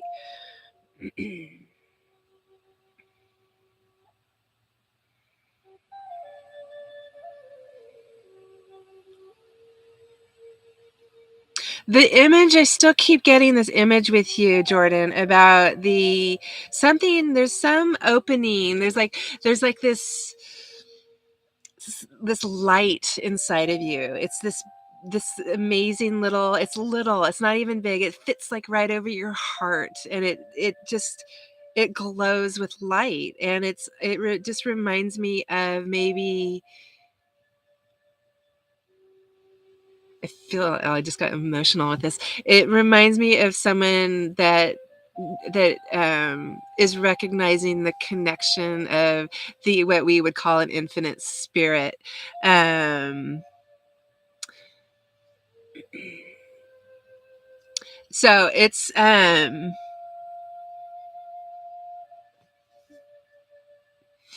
the point of this is not that the point of this is that to have everything doesn't bring happiness, right? We know this. It's nothing new that I'm saying this, but for some reason you need to be told it. So I'm telling you from spirit. So there's something about having it all um doesn't bring happiness. So even if you have it all, it won't. And if you don't and you don't have it, know that it doesn't bring the happiness. And you are on this, it's like, how did I think I said this? Like it's just starting. I'm saying it's small. This thing inside of you that this light inside of you is what's going to take you further. I guess I could put it that way. This light, there's something that's already started, because you're here. I'm sitting here talking to you. You're talking to having a medium give you a message. It's already started. So anytime people come onto my page, it's not a mistake. There's no mistakes in life. It's meant to be, blah blah blah, and here you are. You will be, and you already are, starting inside. You will find your answers. They are inside. And once you understand certain things about yourself inside, it's when your life shifts.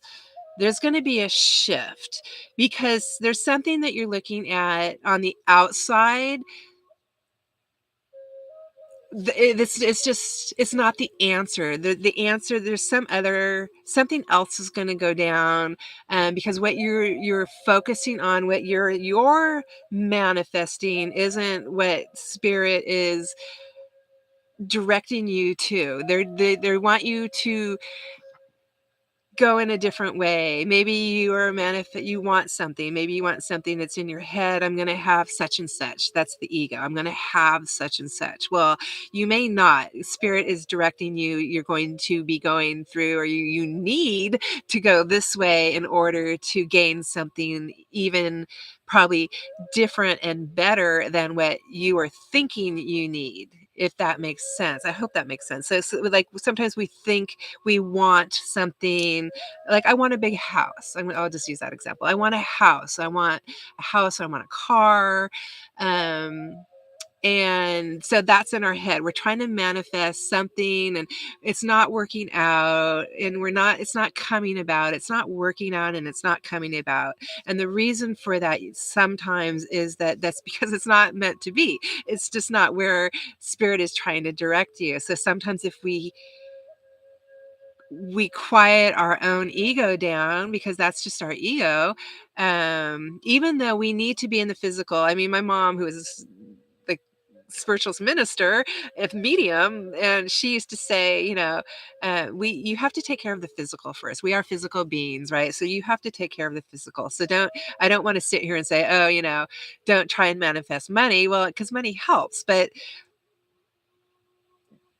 rethink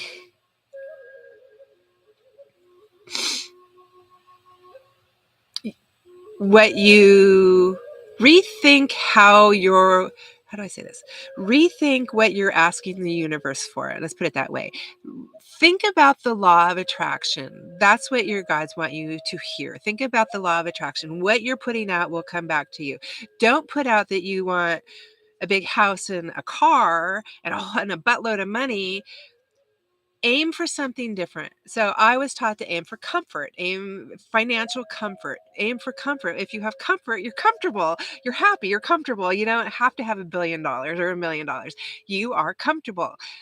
That's what kind of I manifest in my own life. So if that makes sense, choose different words to put out into the world.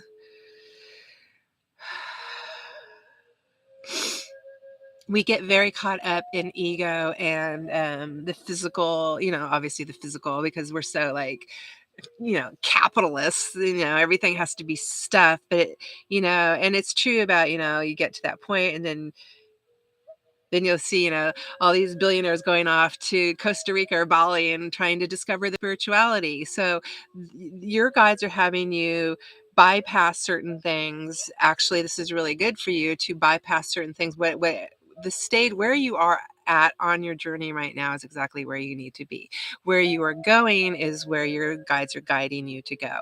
You coming to me here and hearing this, change your thinking and your thoughts and the words that you're putting out into the universe. And then you will see, because it is a science, it is proven, right, that what you put out comes back to you. That is the law of attraction. That is science. When you are putting that energetic field out, it will come back to you. So when I say that, when things come back to you, it also, you have to understand, you have to be receptive to whatever it is that is going to be given to you, because what's given to you may not be what is in your own head, which is the ego. Again, it might be something that comes your way to get you to another step to where you want to be. So don't discount anything that comes your way that seems even the smallest. I'm hearing blessing. There's something about you, like maybe you're going to be giving blessings, and you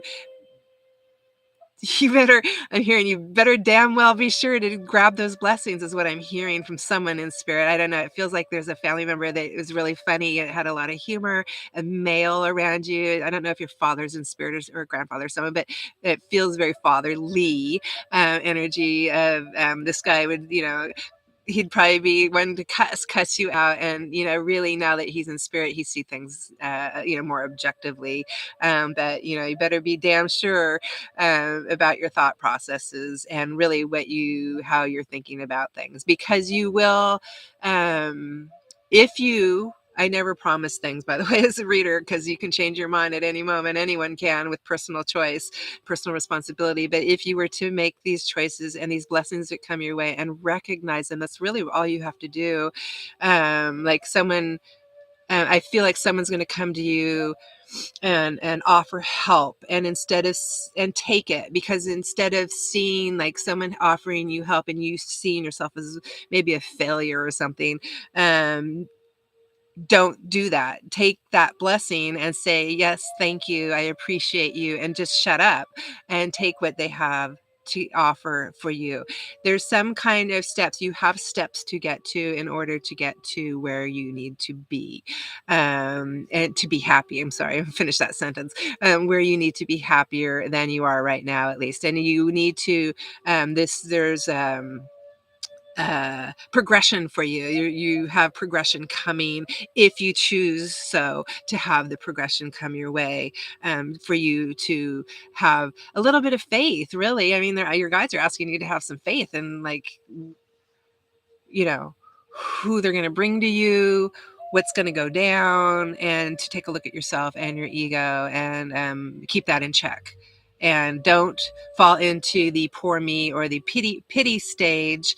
Keep moving forward. Just keep moving forward, and try not to fall into the poor me stage of why me, blah, blah, blah. That's our ego again. Our egos are just little shit sometimes. We gonna need to, like, just ignore them. So anyways, this guy's really funny. He's really funny. He has a great sense of humor. I like him. Because I have a very bad potty mouth, which I try not to show in public too much, but in private I will. But anyways, he definitely has some words about him and words for you. And this is all with love, of course, love and blessings. But he's a good person. He's like a no bullshit kind of person. And I think you're at the point where you can't take any more. There's don't don't do that. He's just no bullshit. Just don't take any more bullshit that's thrown your way, and don't fall into the poor me. I feel like you might sometimes fall into the poor me or why me trap, which is, again, ego.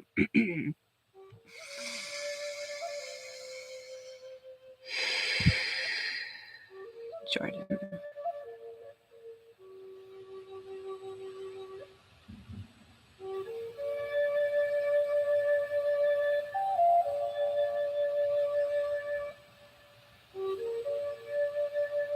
Okay. And just one last thing is, I don't know, there's something about don't, what did they just say? Hold on. Sorry.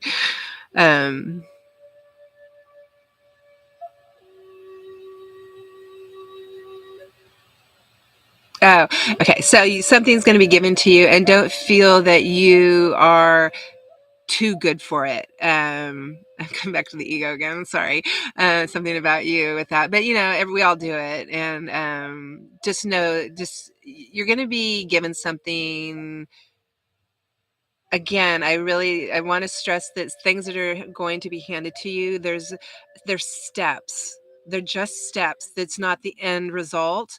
And it's just steps that are going to be coming your way until you get to a point where you feel more happiness in your life. They're just steps, and go ahead and just take them.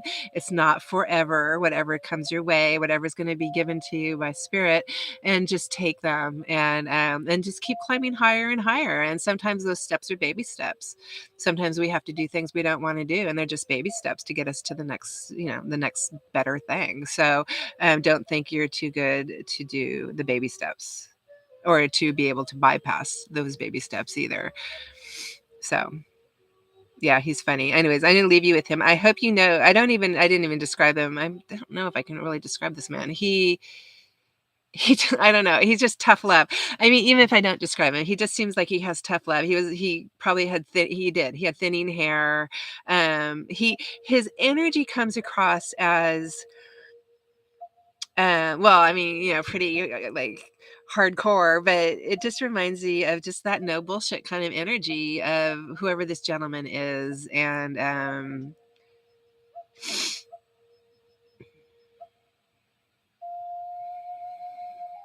So yeah, anyways, it's good. I mean, just keep on keeping on. So I mean, that's kind of the where what it feels like, because that's all we can do anyways, right? So just do whatever I said that they just said, and do it, work it, work with the energy that is given to you. Because if we work with the energy instead of just being passive with it, we're actually working it. We're actively making it move forward, if that makes sense. Instead of passively letting things happen, you can actively take what's given to you and act upon it, and that kind of gets the ball rolling with all of us. So just take that. So all right, Jordan, love and blessings. Thank you for letting me read for you, and take care of yourself. Thank you for joining me, and it's nice to meet you too today. Thank you.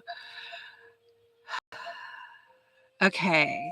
Okay, I'm going to step in with Jessica.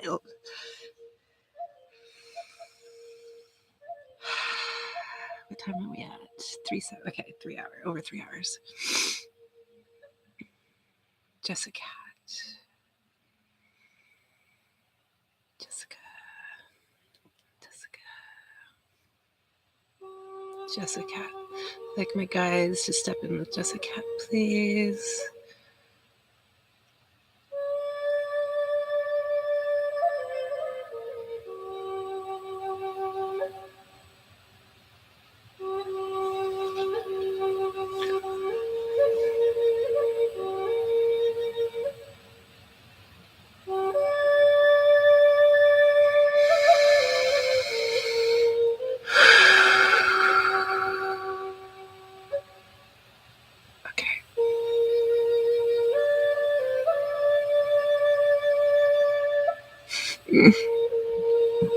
Thank you. Drink my water.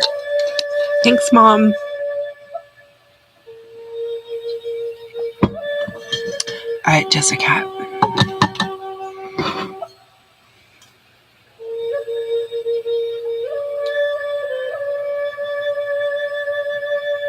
right. We begin. Let's begin. Thank my guides.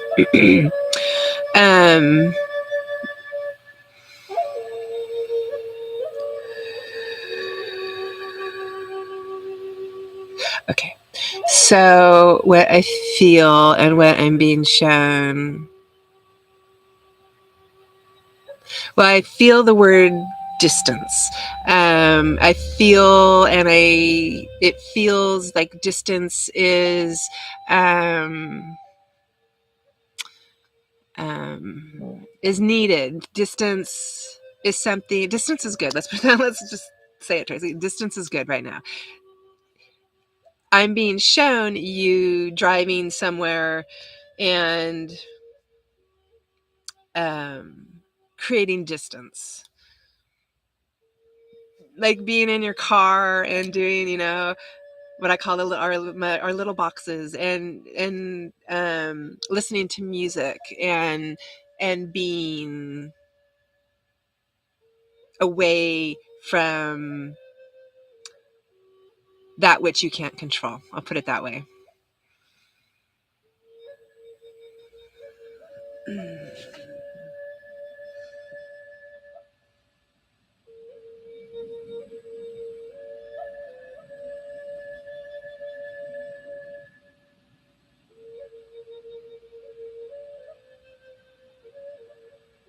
You are seen, I want to say this, you are seen,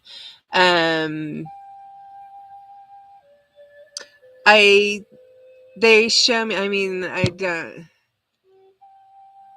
they show tears. They show that you are being seen privately, and you have tears. I have to give it like a gag. I'm not going to, otherwise I'll start stumbling over what I'm trying to say.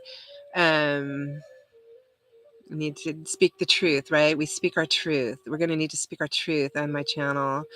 And the truth is that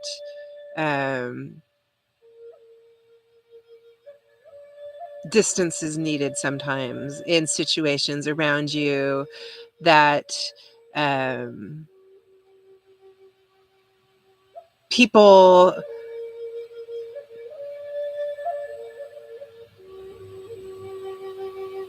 are projecting. They're projecting. People are projecting onto you. And, that is never fair. It's never okay. I will always say this. I mean, we do it. We do it. We all will do it. We all will yell at someone because we're upset about something. But it doesn't make it okay. And projecting and causing strife for those that we love, it's never okay to do that. So I see what your guides are showing me is that you are distancing yourself from, or you should, from I'm gonna stutter. It's either a situation or situations plural. It just feels like you have people around you, and this is plural, that are projecting. They do not accept personal responsibility. They don't understand it. They are caught up in emotions. They're caught up in something that they're going through, and they are projecting onto other people. And you are one of those people, it seems to be. And because of your good heart, they would take advantage of that, and they do take advantage of that because of the empathic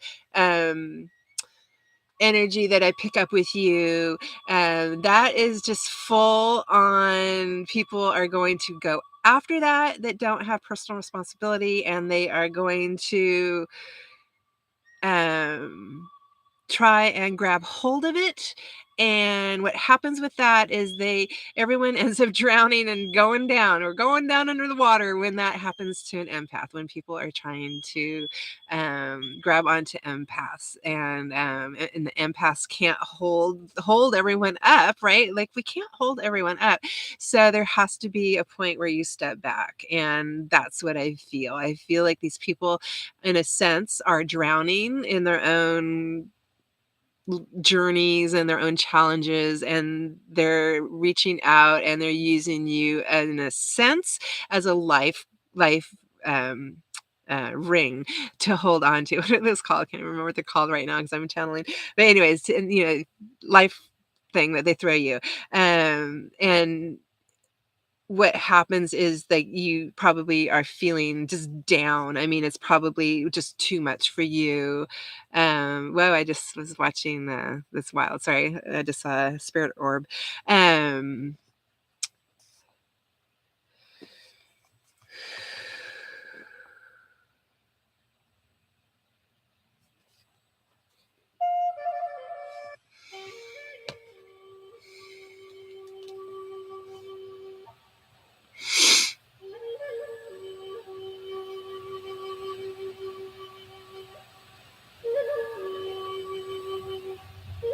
okay.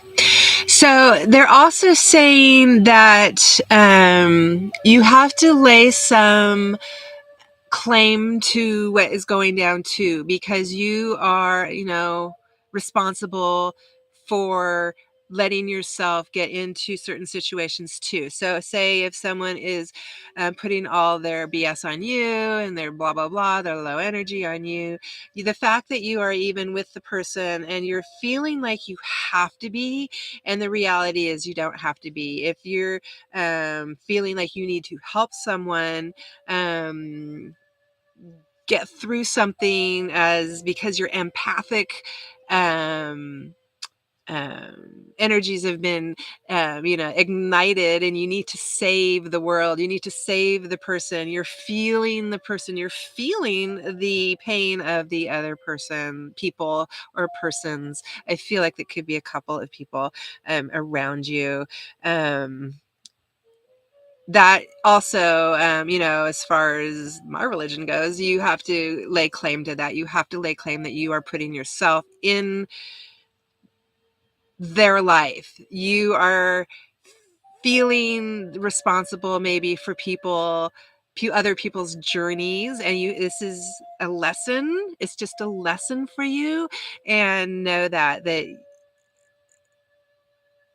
it's just not your journey. And I know this is really hard. This is so hard for so many people that love their family members, and they can't watch, someone go through things. But the reality is you can't do something for someone.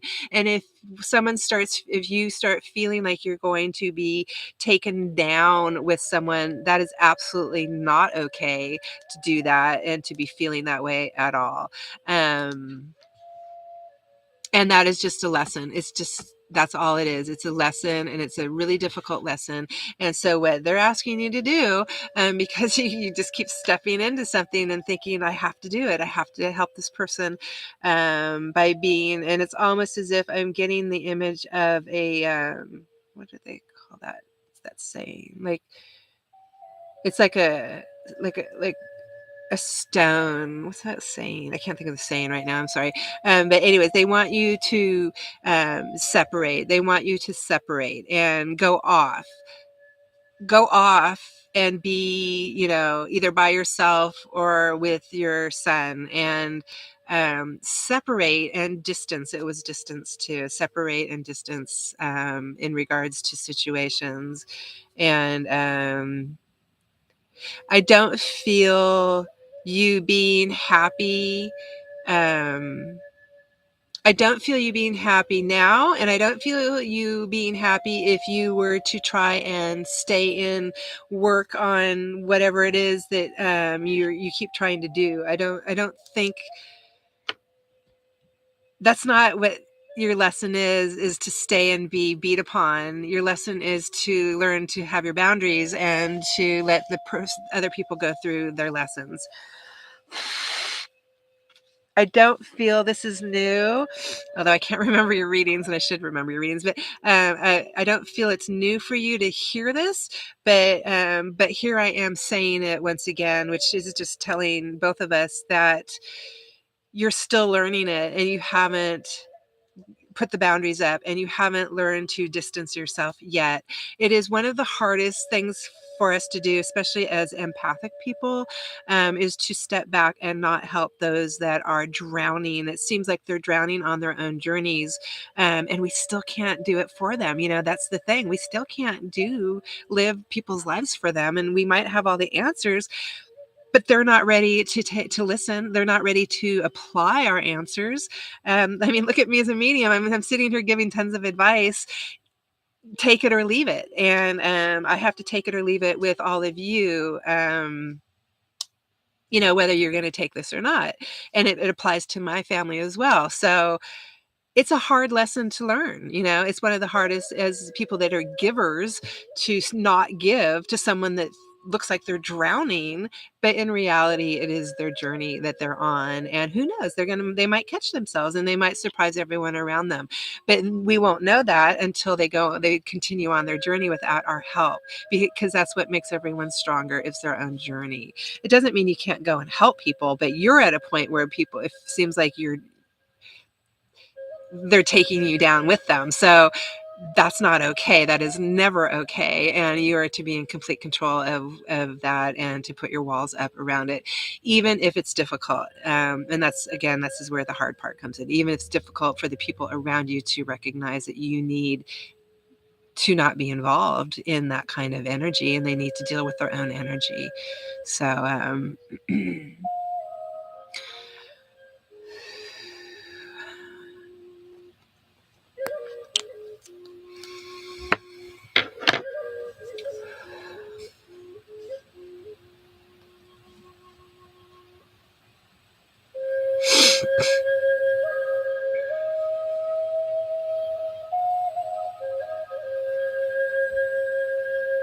this is just such a hard lesson.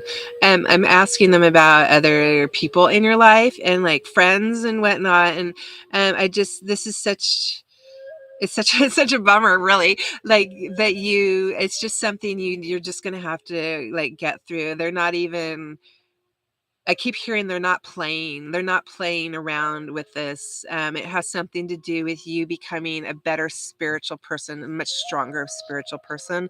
It's very directly affected with your spirituality. And especially as you get older, you're being given really difficult challenges right now, and it's just to make you a stronger person as you go along. And they aren't playing. They meaning spirit, at some point wants to come along and use you, and they need you to up your game a little bit, as hard as that is. And I totally can feel the pressure from you, even psychically, not even as the medium, but the medium, I see it, but I also feel it, and I want you to know that. And it's not a small request that they're asking. It definitely is not a small request.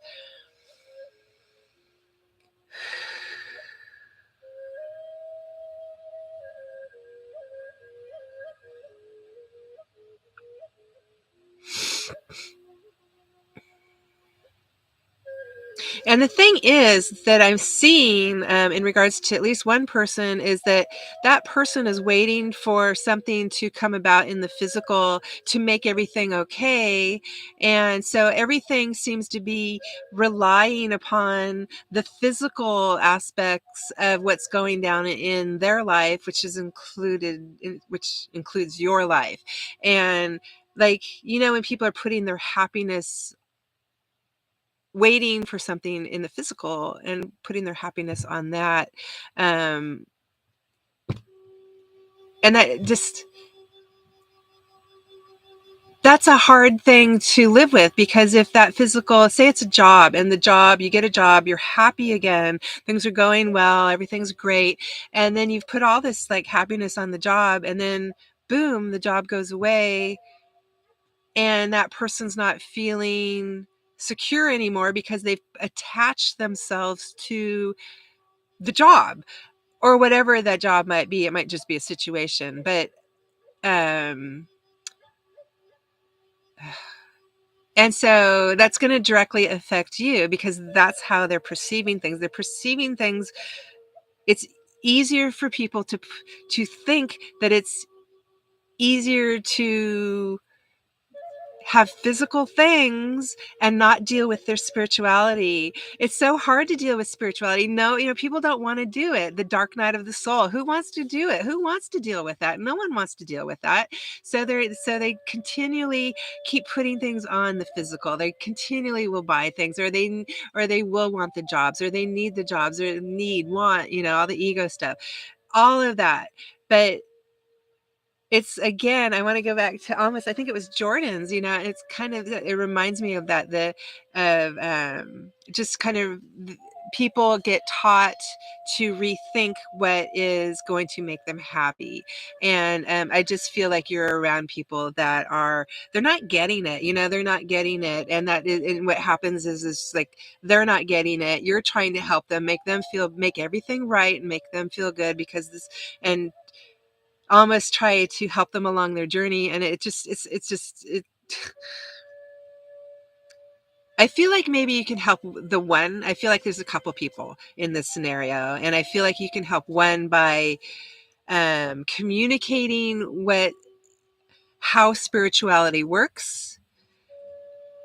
I don't feel it would work with the other person. I feel like it would work with one person in a small way of them understanding, but I don't feel like the second person would even take that. So, like, that let it go. Let them go. The hardest thing to do is to let them go on their journey. No, you don't have to let them go out of your life, but let them go on their journeys.